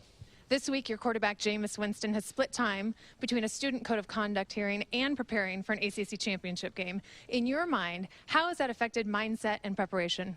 Actually, I don't think he has. He can compartmentalize, and he's had one of the best weeks of practice he's had all year, maybe in the last 2 years, and our team in general has. I think, I don't know, it's like the team has gotten through the season, but Jameis handles these things very well, and he's practiced extremely well this week. Coach, thanks so much. Thank you. Back to you. Those computers, not really fans of Florida State. If you did the committee, doesn't love the undefeated defending national champs in the 25-game winning streak. Look at the computers. Oh, Kenneth Massey, remember him? He used to weigh in the BCS era. Sagarin, 17th. Wow. Wow. Kidding me? Oh, Massey, we haven't heard from him in a while. Oh, yeah.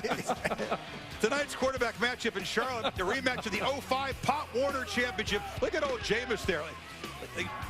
A foot taller than the other kids. This is 2005, 11-year-old 6th graders. Jameis 3 touchdowns for his team. But Justin Thomas, the quarterback for the Jackets. For the Knowles, look at the scoop and score, the speed for the young man. Thank Coach Greg Blackman for that video. Jameis's team, by the way, did win 22-6 Hoover over Montgomery. Meanwhile, Thomas, who comes out of Alabama, recruited by the Tide and the Auburn Tigers as a DB at Florida State, wanted him as an athlete, but he's developed into Paul Johnson's most complete quarterback ever. 16 touchdowns, 4 picks, 2nd leading rusher. Zach Lasky, the senior B-back, dependable, healthy again after a shoulder injury cost him 3.5 games. It's hard to trap him behind the line of scrimmage. He's a leader for this team, and so is St. John Davis, who filled in really well. Tech's offense, #1 in the ACC in rushing yards, of course, but also points, yards, and fewest 3 and outs. Can they reverse the result from 2 years ago in Charlotte? Well, this is the big one. This is the ACC championship, something that we've had on our goal board since early this year. They did beat us in the 2012 ACC championship game, and it would be apropos if we could pay them back here in 2014. I still remember that game very clearly. They were a very physical football team. We have an opportunity to go in there and hopefully knock Florida State out of the playoff race. That winning streak started against us 2 years ago, and it'll be a bit of a coincidence to them with us, but we just got to go out there and play ball, and we can't be thinking about ending a streak. We just got to think about winning the game. When Tech throws it, they're efficient. So a blow tonight not to have their top receiver, DeAndre Smelter, who's out for Florida State. Carlos Williams out with a concussion. And Terrence Smith, the guy who made that game-changing pick-6 against the Gators, he's also unlikely to contribute much. So Matthew Thomas, the freshman, steps in. Chris, as you know, getting ready for this game, Charles Kelly, who's the current Florida State defensive coordinator, spent a lot of time on the Georgia Tech staff as a defensive coordinator. In fact, the last time these two teams played in the ACC championship game, he was on the other side. So he knows about this offense and how to try to prepare for it. Here is the simple triple option, midline, making a quick read on the inside veer here. If the defensive tackle stays wide, you give it to the fullback. This is different than zone read because the quarterback's under center. Here's the same look. Now you see the linebackers and his read, 71, commit down to the fullback. That will take him to his next read, and he pitches it out, gets it to the back, who can get to the corner and get into the end zone. And this is the part that they're going to have to capitalize on right here. Same look, affect the eyes of that Florida State defense. The linebackers in the secondary, give them that same look and then throw the ball downfield behind the coverage. So you just heard Jimbo Fisher talk about how it's going to really challenge our eyes and our discipline. We got to play assignment football. It's great to talk about that. It's hard to prepare for that. And then the speed and the execution in which Georgia Tech runs this offense, it's easy to rely back on your instincts and not go with what Charles Kelly has told you for the last 5 days. So, Des, that will be a big, big challenge for Florida State. The best way to stop this is a defensive line with Eddie Goldman and Mario Edwards and company dominate the line of scrimmage and take that option game out. Yeah, and get Ramsey involved, too. I think he's going to be key for Florida State's defense. How about Georgia Tech's defense, too? I think Georgia Tech's defense is going to be challenged by Jameis Winston. They haven't faced a quarterback with his talent level. And then when you look at the receivers that he has, Rashad Green, and now he's getting his tight end involved, too. I think that Jameis Winston, they're going to have to come out fast. You cannot come out slow and turn the ball over against Georgia Tech because, like I said earlier, they're third in the nation in time of possession. They like to hold the pill. 34 minutes per game is the average. So they're going to have to come out fast, spread the ball around. But I expect that Rashad Green's going to have a big game because I don't think that Georgia Tech's secondary can match Florida State's wideouts. Well, Des, Tech has won 5 games in a row using the flex bone, and they've averaged 40 points a game. Wow. They run, and then what I think is the problem, they go over the top of Florida State's defense. Florida State will win this game somehow, some way, by 1 point. Yeah. 1 point. 1 point. And lucky beat the Budo. Closer. You're talking about going over their head, but Smelter is a huge loss. I mean, he averaged 20 yards per reception. That's a big receiver, too, 6'3". Yeah.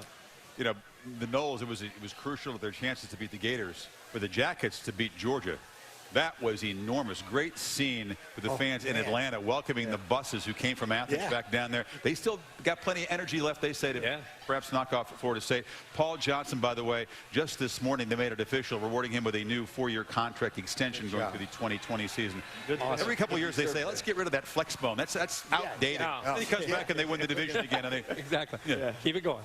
Our quarterback guru George Winston checks in now because right from the very first snap for Florida State, George, the eyes are going to be on Jameis Winston and his first half struggles. What have you seen that he can correct tonight to get off to a faster start against the Yellow Jackets? Well, Chris, let's be honest. He is not as good as he was last year. And 2 big reasons for that. Lack of detail in the first half. Lack of detail, and then he's been a big gambler with the football. Those 2 things don't coincide with victories usually. But they have certainly put him in some spots, some holes that he's had to dig Florida State out of. He's driving a different ship this year, and he has a different crew. They need him to protect them and mitigate loss as much as they need him to make plays. He's got to iron that out. Yeah, we always ask, what's in Winston's head facing what he faces off the field. The hearing this week, they never reveal much. Fisher saying he looked very good in practice. We'll see if that carries over to the game.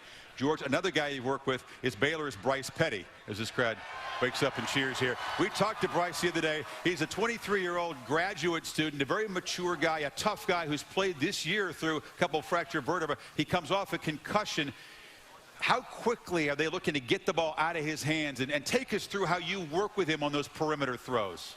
Well, he's fine with the concussion. A big staple in Baylor's offense, because they have a big arm quarterback and all that speed out there on the edge, is getting the ball straight to the boundary. We call this drill in preparation for that pull and go. It's the quarterback's ability to basically turn two like a middle infielder in baseball.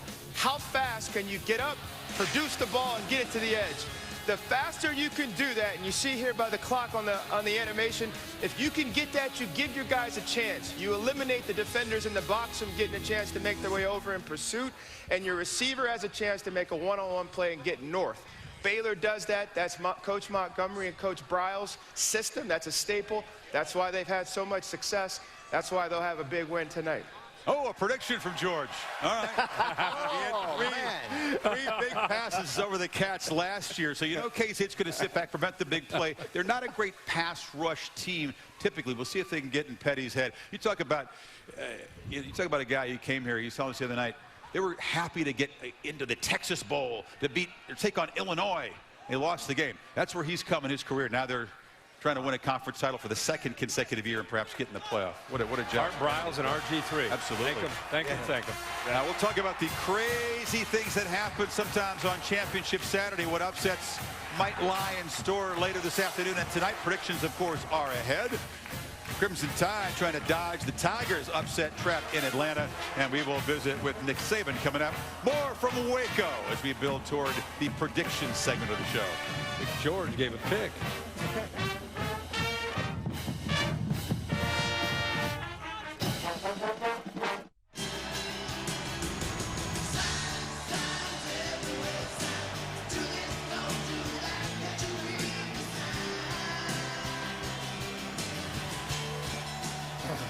This is the first time for Game Day in Waco, but I think they may have seen the show and they've become aware that signs. No doubt. Yeah, there's a lot of potential targets for the signs, a lot of them. Minnesota reference to TCU's non-conference win. Never forget. Oh, the cat. With the cat. Yeah, former rivals in the Ancestry.com as a dating website. You take offense to that. The AARP Bill Snyder is being targeted. Now he knows Victoria's Secret. Yeah, Bill knows. Jeff Thomas comes with a shirt on. That's a shot of the committee chairman for now. Metric of the week, the eye test. Oh, that's a great one. They studied history here. That was a good one. Yeah. Hey, man, you got Baylor in your top 4. You like Baylor if you did. Oh, no. Ooh, ouch. Wow. Oh. Ouch. Wow. It's personal. That's personal, boy. That's what this thing creates. Yeah. Well, meanwhile, in Atlanta, man, we're happy to be in Waco than Atlanta today, aren't we? I think so. You got a great scene, rainy, great crowd. Inside the dome, of course. Pep preparations will begin. It's the original, let's be honest. It's still the best conference championship game. There has been a occasional history of surprises there. If you remember last year, it's easy to forget now, but Missouri was actually a favorite over Auburn before the Tigers dropped the hammer on them and won going away in the second half. Missouri is not a real emotional team. They don't get stirred up by being an underdog. You write us off, we'll show you. That works for a lot of teams. That's not really the personality of the Tigers. They've been flat at times when you expect them to win, so don't expect a big circle the wagons. But do remember this, 9 times the last couple of years, Missouri has been an underdog. 8 times they have won the game. Just file that away. That's it. And the DirecTV mobile studio brings us inside the drive with Nick Saban, who joins us now from Atlanta. Nick, potentially one more win before the playoff would begin. You've talked about a playoff atmosphere for your team ever since the loss to Ole Miss. What has that brought out of the Crimson Tide so far? Well, I think our team is showing great resiliency this year to be able to make the plays when they needed to and overcome a lot of adversity. And, you know, this is a great venue here today, playing in the SEC championship game for our team. You know, we've earned our way here. Missouri's earned their way here. 2 really good teams, so it should be a great game. Missouri has earned its way. It may not have a typical SEC division champion's resume. SEC fans still getting used to the idea of seeing the Tigers in Atlanta. What's the level of respect for their team from your guys? Well, we have a tremendous amount of respect for their team. You know, their defensive team has been phenomenal and probably playing as good a defense as anybody in our league, you know, especially in the second half of the season. Their front guys give you a lot of problems, a lot of negative plays, really good pressure on the passer. That allows them to do a lot of rolling up and playing different coverages in the secondary. They do a good job of disguising that, and offensively, you know, in the last 3 or 4 ball games, they've been very, very productive. You know, Matty Mock has played well for them, and you know, they have great balance on offense, which makes it, you know, difficult to defend. I know that what ifs are not in your wheelhouse the day of the game, but there's been a lot of talk about this. In your view, sitting there now, does Alabama have to win this game today to be considered a playoff team? Well, I don't look at it like that in terms of the playoff. You know, this is a huge thing for our team and our players and our program and the University of Alabama.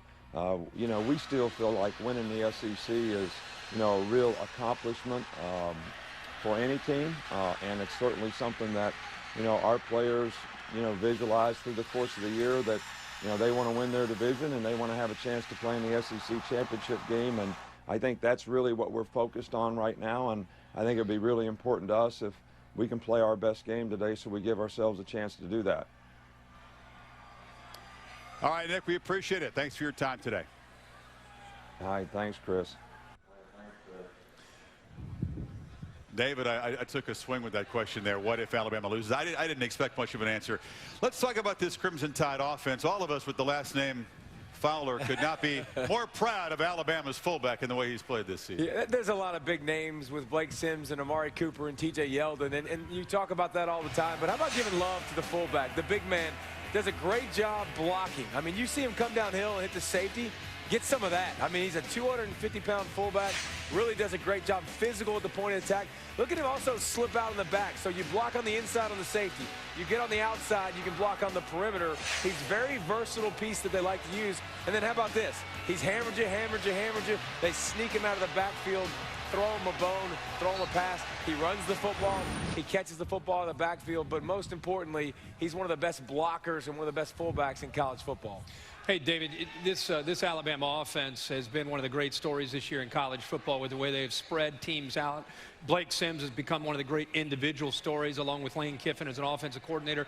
This might be their biggest challenge that they have faced all year because of this front four. Shane Ray up front uses his hands. Incredible quickness off the edge in that dome. Keep an eye on 56. Marcus Golden on the other side. Bookends. Relentless approach to his position. Healthy now and putting a lot of pressure on quarterbacks. Alabama will probably look to get the ball out of the hands quickly. And when you have that kind of front, it allows the back seven to play a lot of zone, and they read the quarterback's eyes. They're not in man-to-man with their backs turned away from the quarterback. Here does a good job of feeling it, baiting the quarterback, and then stepping in front of it and coming up with a big interception. They do such a phenomenal job of creating havoc with just four. It's one of the few teams in the country that can do that. So Lane Kiffin and Blake Sims will have to come up with a plan where they rely on the running game and also an ability to get Amari Cooper downfield, vertical seams behind those safeties, because that front four is legit, and that offensive line better be ready to go because these boys can play. Yeah, if I'm Missouri's quarterback, Matty Mock, though, I'm really excited because did you see Bama's secondary in the Iron Bowl? If I'm him, I'm looking up Eddie Jackson. Let me show you number 4 right there. If you're going to get on the nose of a wideout, you got to get your hands on him. So he missed the jam. Now he's running with him. That's okay. He looks up, locates the ball, but he's not athletic enough to make a competitive play on the pass. So another chunk play for Auburn. Now look out right. This is quarters coverage, meaning he doesn't have any responsibilities underneath, and he's not going to have safety help over the top. So it's almost like a man-to-man situation. Now he's shuffling back. He gets caught with his hand in the cookie jar. He's peeking in the backfield. He doesn't use the sideline as an extra defender, so he gives up another touchdown. Poor technique by Eddie Jackson. If I'm Matty Mock, I'm looking up number 4 all day today. Uncharacteristic of Alabama's defense. They gave up 8 plays of 20 yards or greater in the Iron Bowl. I would have to be excited if I'm Matty Martin. That was a tough tape study. I wonder if that was tougher than what Saban put in his ankle. He's tough. That kid's is he still on scholarship? He had a rough week. Sure. Typical receiver. Yeah. Listen, when Missouri moved from the Big 12 to the SEC, everybody said, uh-oh, there's a big problem. They were wrong. Missouri's been to back-to-back SEC title games, and they've won 12 of the last 14 SEC games. This is going to be a tough game for Alabama. Alabama wins by a field goal, but very, very tough. But you guys said, I'm with you. Very close game, huh? Yes, very close game. I think so, too. I think for 3 quarters, and then I think Alabama will pull away. But I don't think Alabama respects Missouri. I think they're going to be flat, and I think Missouri's plan, the experience last year against Auburn, will help them to know what to anticipate in this game. I think they're going to play very well. I just think Bama will pull away. I disagree. I think Alabama's going to be excited. After that film study, I mean, that's a reason for Nick Saban and Kirby Smart to go in there and beat up his defense like you guys got to play different. So I think they're going to play very well. I think this is going to be a close game for maybe a quarter and a half, but I think Alabama runs away with that game. Experts say it's the lowest scoring big game, second lowest scoring game, period. Nobody's really expecting a shootout. I think they're expecting Missouri's defense to show up and keep them in the game. But where is the Tigers going to get the points? And Marcus Murphy making a play, maybe a special teams play. Yeah, be tough. Yeah. All right. This game here tonight on opposing sidelines, 2 men that share a very strong bond going back to a very sad day in Manhattan, Kansas, Tom. Chris, still ahead on College Game Day when we return here to Waco as these 2 teams face each other for a conference title.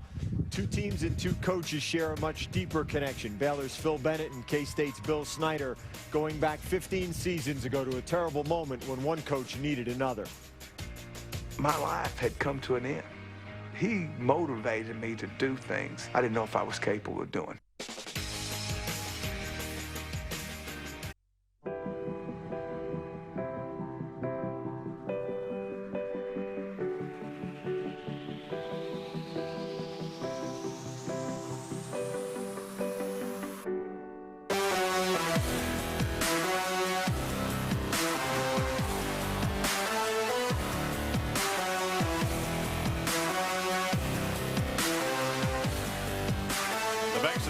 Some say McLean Stadium represents a high-tech World Cup soccer type venue, and they mean that as a compliment. It'll be rocking tonight.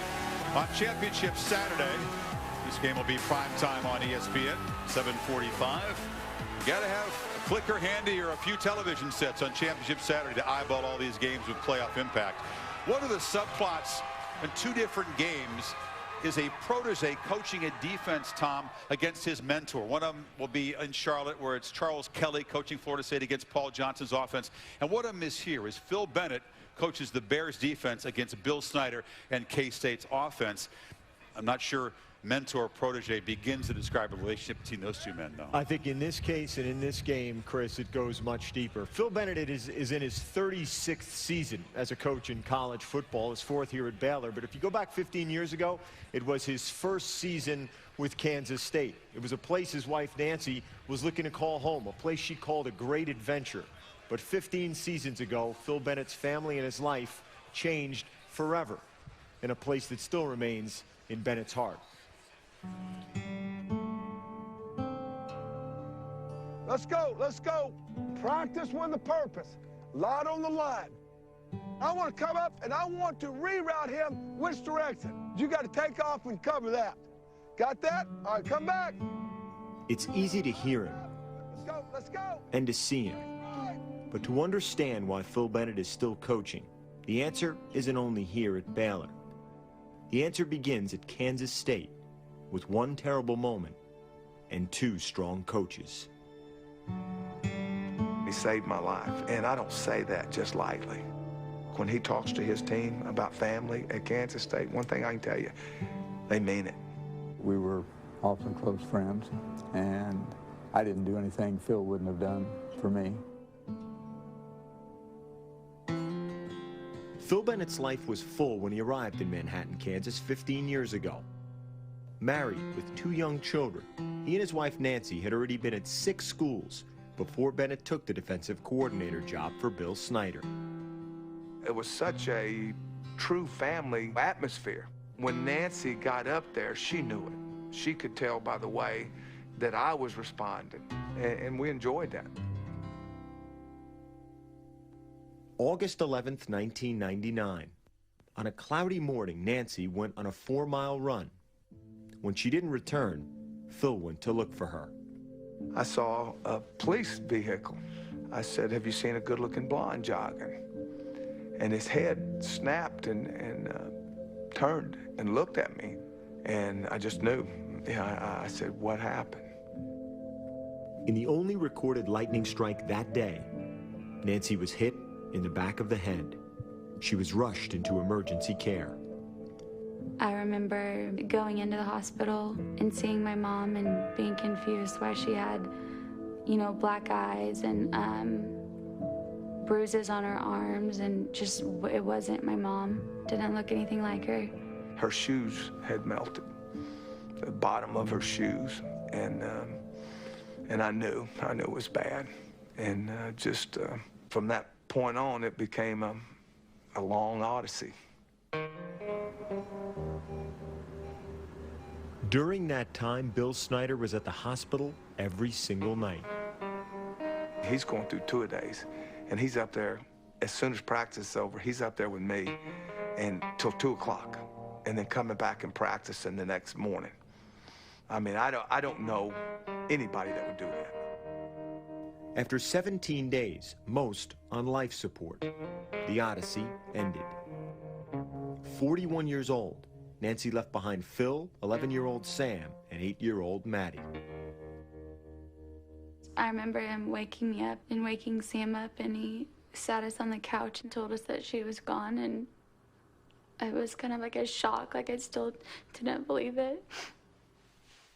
I just remember when I told him, I said, Mom died.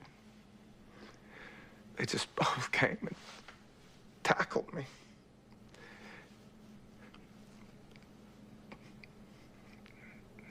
So they were stuck with me. With the season opener a week away, Bennett offered his resignation to his head coach. I said, I need to go back to Texas and try to raise these kids where I got some people who'll help me. And he said, no, you don't. You got people here that will help you. We talked about you're not going to be happy out of football. I mean, I know Phil too well. And what impact is that going to have on the children? Coach Snyder gave him hope. He made the role of being a mom and a dad and a football coach possible. Didn't give up on him. Didn't let him quit. That's it. Good. That's it. All right, come back. That 1999 season, Bennett's defense was second in the nation as Kansas State finished 11-1, led by one coach who wanted to quit and another who wouldn't let him. As I knew it, my life had come to an end. He motivated me to do things I didn't know if I was capable of doing. He needed a helping hand, and he needed love, and that's what the Kansas State family provided him.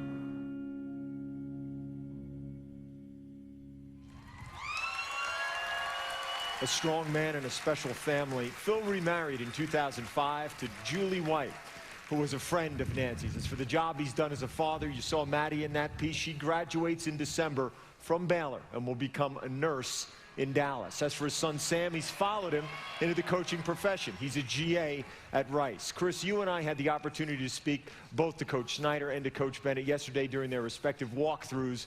The emotional connection is strong, but so is the competitive streak. Each in his own way relishing the opportunity to look across that sideline and know there's a lot at stake in this football game today, and neither would have it any other way. They love each other, but believe me, today it's about competing and winning.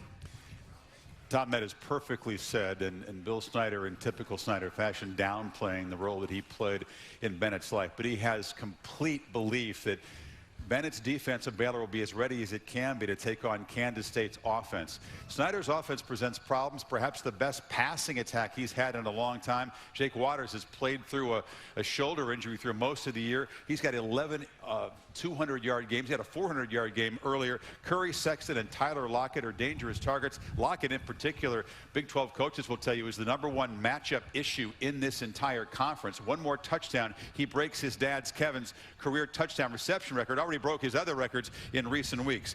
For Baylor, Petty will look for Corey Coleman. It's become about Coleman when you look at the receiving threats here. Shock Linwood is the 5th consecutive 1,000-yard rusher. And as we said earlier, Bryce Petty becoming one of those rare quarterbacks to pass his concussion test the week after getting hit in the head. It'll be important to see what he can do. Petty could not be more motivated for this game.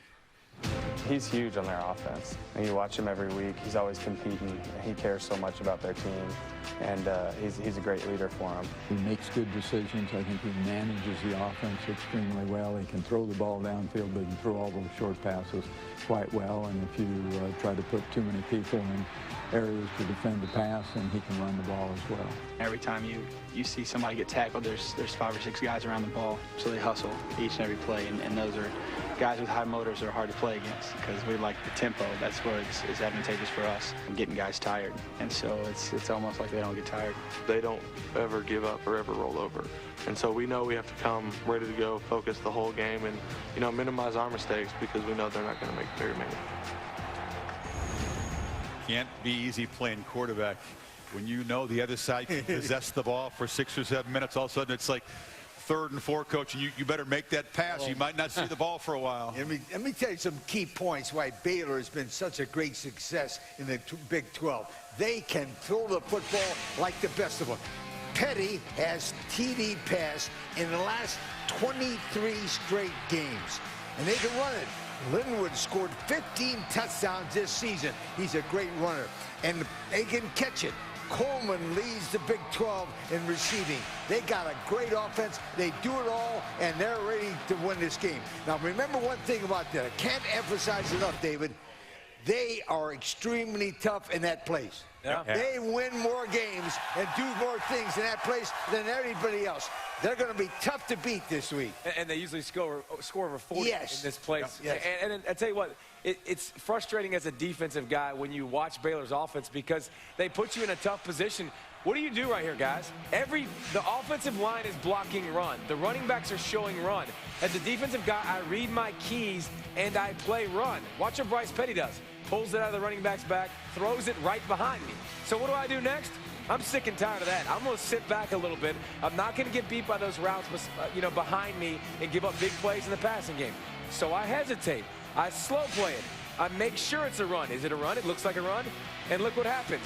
Now they get 5 yards before you know it. All the plays look exactly the same. All of them have run-pass options. They take away your instincts. They take away your eyes. And they do it at mock speed. So it's so hard to stop. And the one thing you have to have an ability to do, because they can run and they can throw, and they do such a great job of the vertical seams, is you have to have corners that can match up. Here's a couple teams over the last couple years that have been able to come up with ways. See how physical they are at the line of scrimmage?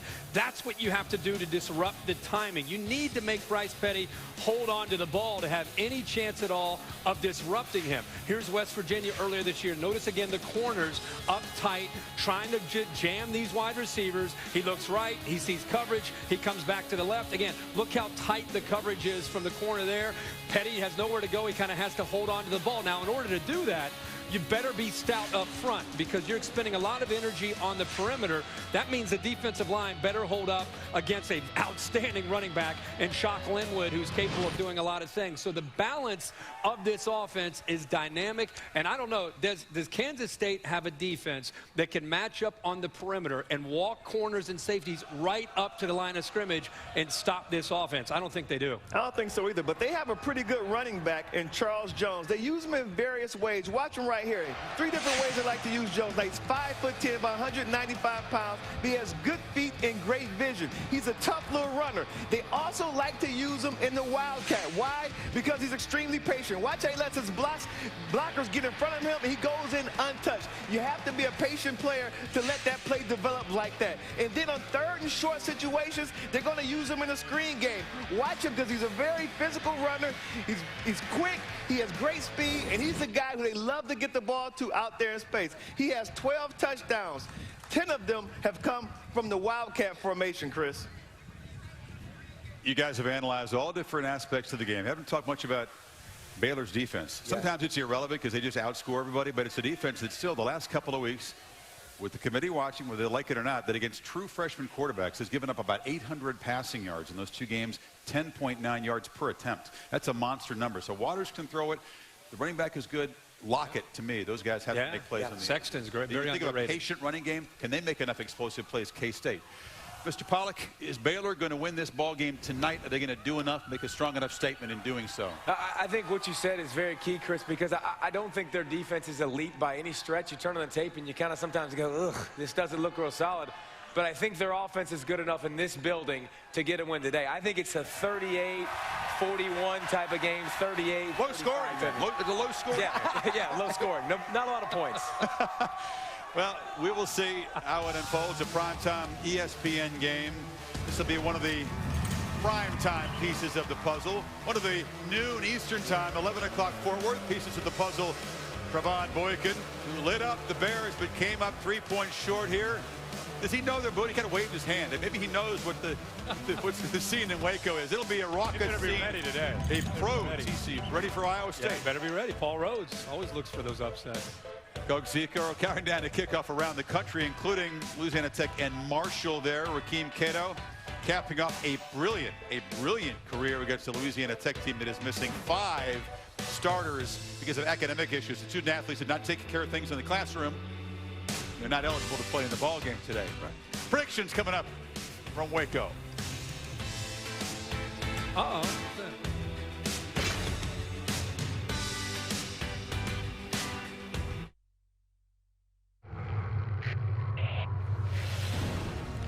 Now let's go inside the headset, brought to you by AT&T. Look at this, Chris Felica, the Bears. Bear? He's got his own sign now. Wow, look at you, Bear. Man.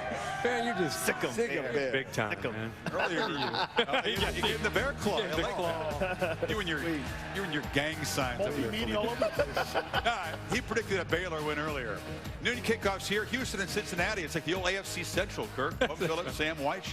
Exactly. Cincy win, they get a piece along with Memphis and UCF of the American crown. Marshall and Louisiana Tech for the Conference USA crown. Marshall hoping that maybe Boise State will lose tonight. They could get one of those New Year's 6 bids as the group of 5. Northern Illinois would be in the conversation as well. And then you see up the road in Fort Worth, the Cyclones stagger in winless in the Big 12. They did beat Iowa. Big 10 fans remember. Paul Rhodes described his guys' challenge as this: you're 2-9 and playing for what you represent as a human being.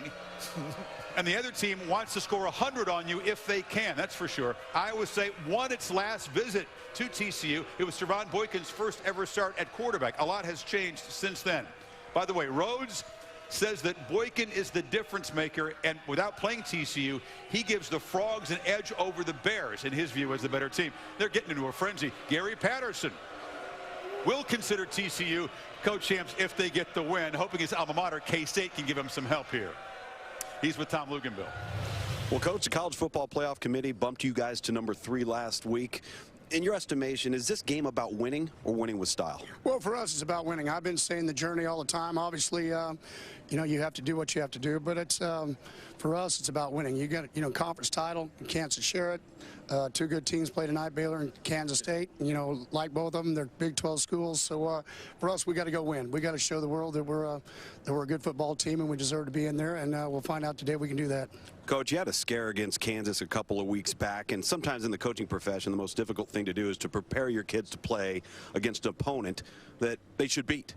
Have you made any tweaks this week with your kids and your approach leading up to this game? Well, it was a lot. We came off a really hard 8-week cycle. People were beat up. We got healthy, played a great game against Kansas State, got healthy, played a great game against Texas, and now we finished it off against Iowa State. I think a whole different situation. You're playing at home, doing all the things you need to do for a big game to win a championship. I'd be really surprised if we don't play great today. Coach, good luck. Thank you. All right. Big 12 did not schedule TCU like a contender. They put them against Iowa State, Bedlam, and of course this game were supposed to be the 2 big games. You can see how TCU ranks against the Power 5 this season in these categories, numbers that the crowd in Waco couldn't care less about. because they're only talking about 61-58. Well, that's why the metrics favor them so heavily. I mean, you go down the board and look at a lot of the things that they've done all year. And there's Trevon Boykin. Remember, about 4 or 5 weeks ago, people were talking about him being in the Heisman Trophy, what he's brought to this offense, their ability to spread teams out now, aggressive approach, his ability when things break down to take off. It's been a big factor in why they're so good. Aaron Green's a speedy back again with B.J. Catalon out with a concussion. He's going to have to carry the load. Good news for Boykin is that he's got, finally, for the first time in about 6 weeks, Des, his full complement of playmakers. Doxson, Listenby, and also Deontay Gray is healthy today. He has a lot of speed out there on the perimeter. Guys who can blow the lid off the defense. Doxson, you look at Listenby right there. He averages 18 yards per catch. I mean, he has guys who can really affect. I think Listenby's going to go for 200 yards receiving today and 2 touchdowns. Does they have as good a 4x1 unit as anybody in the country Exactly. playing wide receiver? Now, how is he going to make enough plays to keep pace with TCU's attack? But like you said, Sammy and the boys, they came up with a win. They rallied the troops early in the year against the Hawkeyes. I mean, they're looking to shock the world. Their coach has a great reputation of trying to get his team ready to play. There's E.J. Bibbs. He's the tight end. He's their best receiver, their best prospect. He's out. He's in street clothes for a second game. That's a big blow for big team. loss when you lose your go-to man. They're going to have to find some other receivers to step up. And, you know, Gary's not going to have any mercy as far as his approach defensively, his scheme. He'll pin their ears back and bring a lot of pressure on Sam. Brett McMurphy, ESPN.com, did his survey. The folks here will love this. Overwhelmingly, Patterson from his peers, the coach of the year this year. Yeah. From his peers, huh? Oh, man. Doug Zero continuing to count down to kickoff. Marshall hosting the championship game against Louisiana Tech. Skip Holtz got multiple teams to the CUSA title game, but dealing with 5 starters suspended today. The quarter system there. Quarter began this week, so some guys did not do the job in the classroom. Dixon, the running back, the star player there, was originally in that group, but he won his appeal. So he's back out there, but 5 other starters are not for Louisiana Tech. A tall order. Yeah, it is a tall order, especially with Cato and the way he throws the football. And, you know, that's the thing. When you lose players like this in a championship atmosphere, others will have to step up. But Rakeem Cato has an opportunity to go out. What a legacy and what great quarterback play they've had there over the years with Leftwich and Chad Pennington. And punctuate with a conference title today. Coming up, Mr. Corso's headgear selection. Never been to Waco before. He has shown a fondness for Willie the Wildcat a couple times in the past. But the Bears legend, both Baylor and Chicago, Mike Singletary, arriving off the Brazos, joining us on the bridge to make predictions coming up on game day.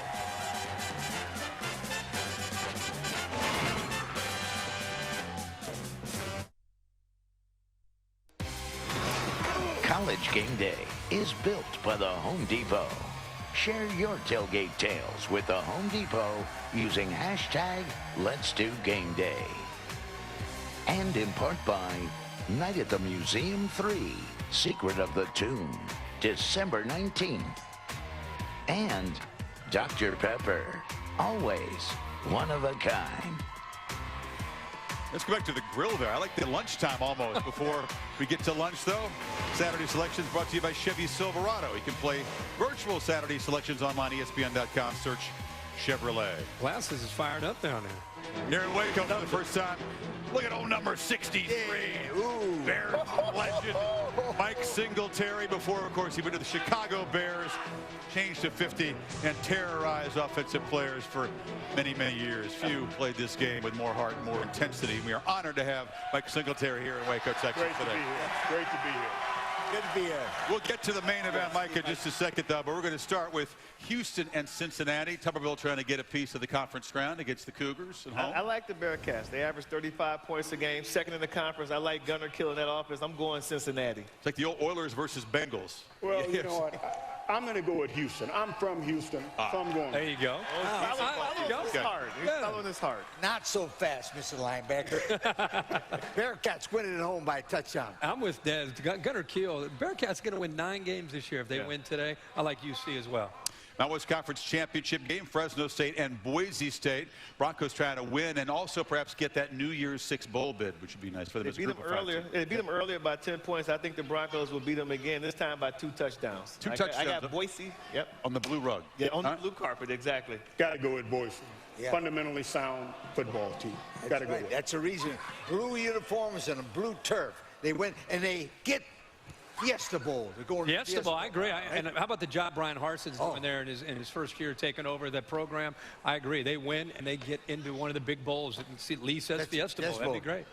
Some rain off and on all day in Charlotte. Kirk will be there on ABC. The ACC Championship game, Florida State and Georgia Tech. The Noles survive and advance, survive and advance. Not very big favorite against the Jackets. What happens tonight in Charlotte? You know, I think that the Georgia Tech's offense is going to sputter because of Smelter. He's not there. So when they need to throw the ball, they don't have that deep threat. He averages 20 yards per catch. So I have Florida State in another close one, of course. Wing on defense. Yes, sir. Mike, how do you see that? I see Florida State coming out and beginning to score some points early, making a difference. You can turn it around, reverse the trend. All right. Yes. Florida State wins it by 1 point. Somehow, someway, they beat Voodoo.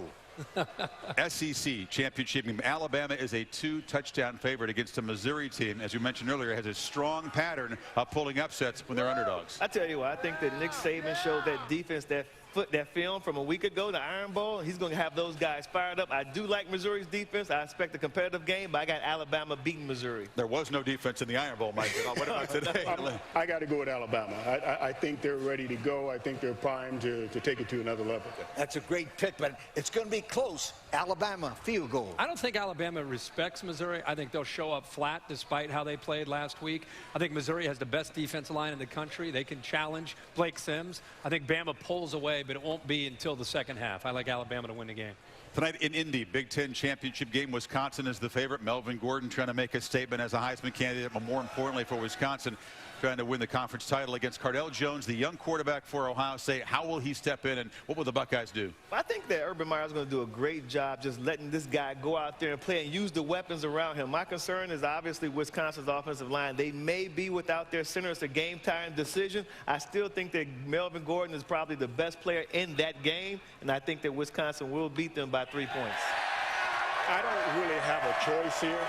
Because of the connection with the playoff? Well no, the whole thing is my wife is from Detroit. My wife is from Michigan, so they don't really like Michigan, you know, Ohio State. So I got to go. I got a nephew at Wisconsin, Eric, and so Wisconsin. There you go. I got to go with Wisconsin. The nephew and the wife. Not so.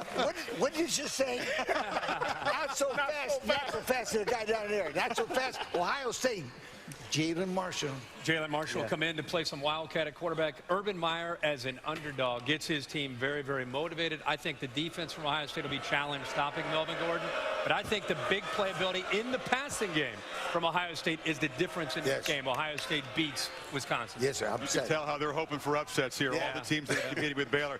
You can hope the Cyclones shock the world. I mean, TCU is a 5-touchdown favorite. Let's just say, how close is this game? Is it pretty enough for TCU to stay in the bracket? They better go home and pray on this one, because the Cyclones will not keep it close. The Horned Frogs understand style points matter, and they will blow out the Cyclones today. I got a bone to pick with TCU. Yeah. We have a bone to pick with TCU here in Waco. Yeah. I got to go with the Cyclone. Wow. Unbelievable. Hey. Are you kidding? That is crazy. You should. Go ahead. Take it back. Want to take it back? Take it back. Hey, you got to be crazy. Yeah, but you got to be crazy. Did you see him play? He was a little bit crazy. TCU's a 34-point favorite, and they win by 35. TCU. That would be as bad as West Virginia losing to Pitt back in 2007 if Iowa State knocked out TCU. I think TCU starts fast, and they are going for style points today. They win convincingly over Iowa State. Well, about 24 hours from now, we will hear it from Grapevine. Again, to refrain that song, Grapevine, Texas. This is the committee room. I wonder if they're watching College Game Day.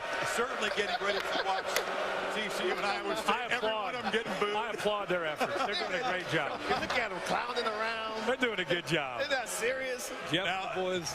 They will have their eyes on McLean City tonight when K-State and TCU compete, each for a share of the Big 12 title, although they don't want to hear about a share. They're going to think they're the one true champions, regardless of what TCU does.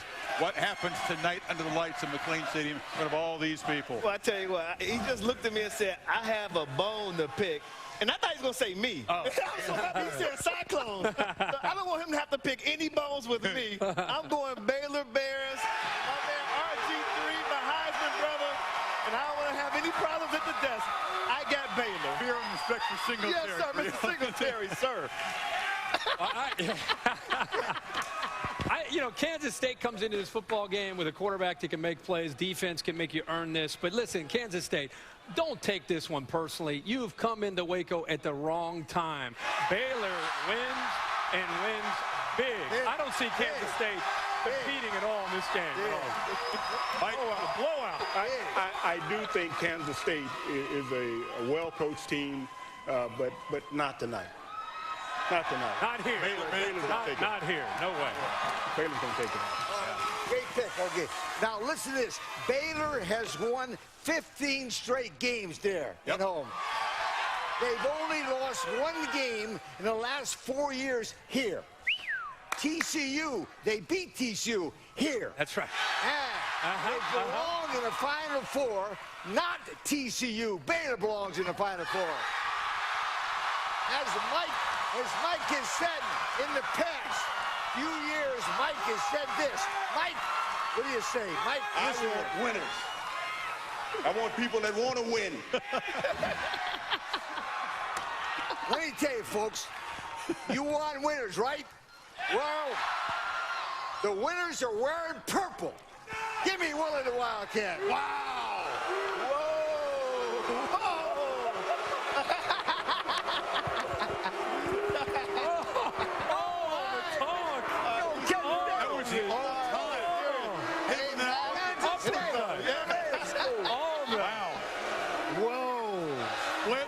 Verdict on this tonight. Mike, we thank you very much. Wow. Beat him up. He's got no fear of you. It's been a blast in Waco. Enjoy Championship Saturday. TCU starts on ABC. On ESPN, we go to Cincinnati.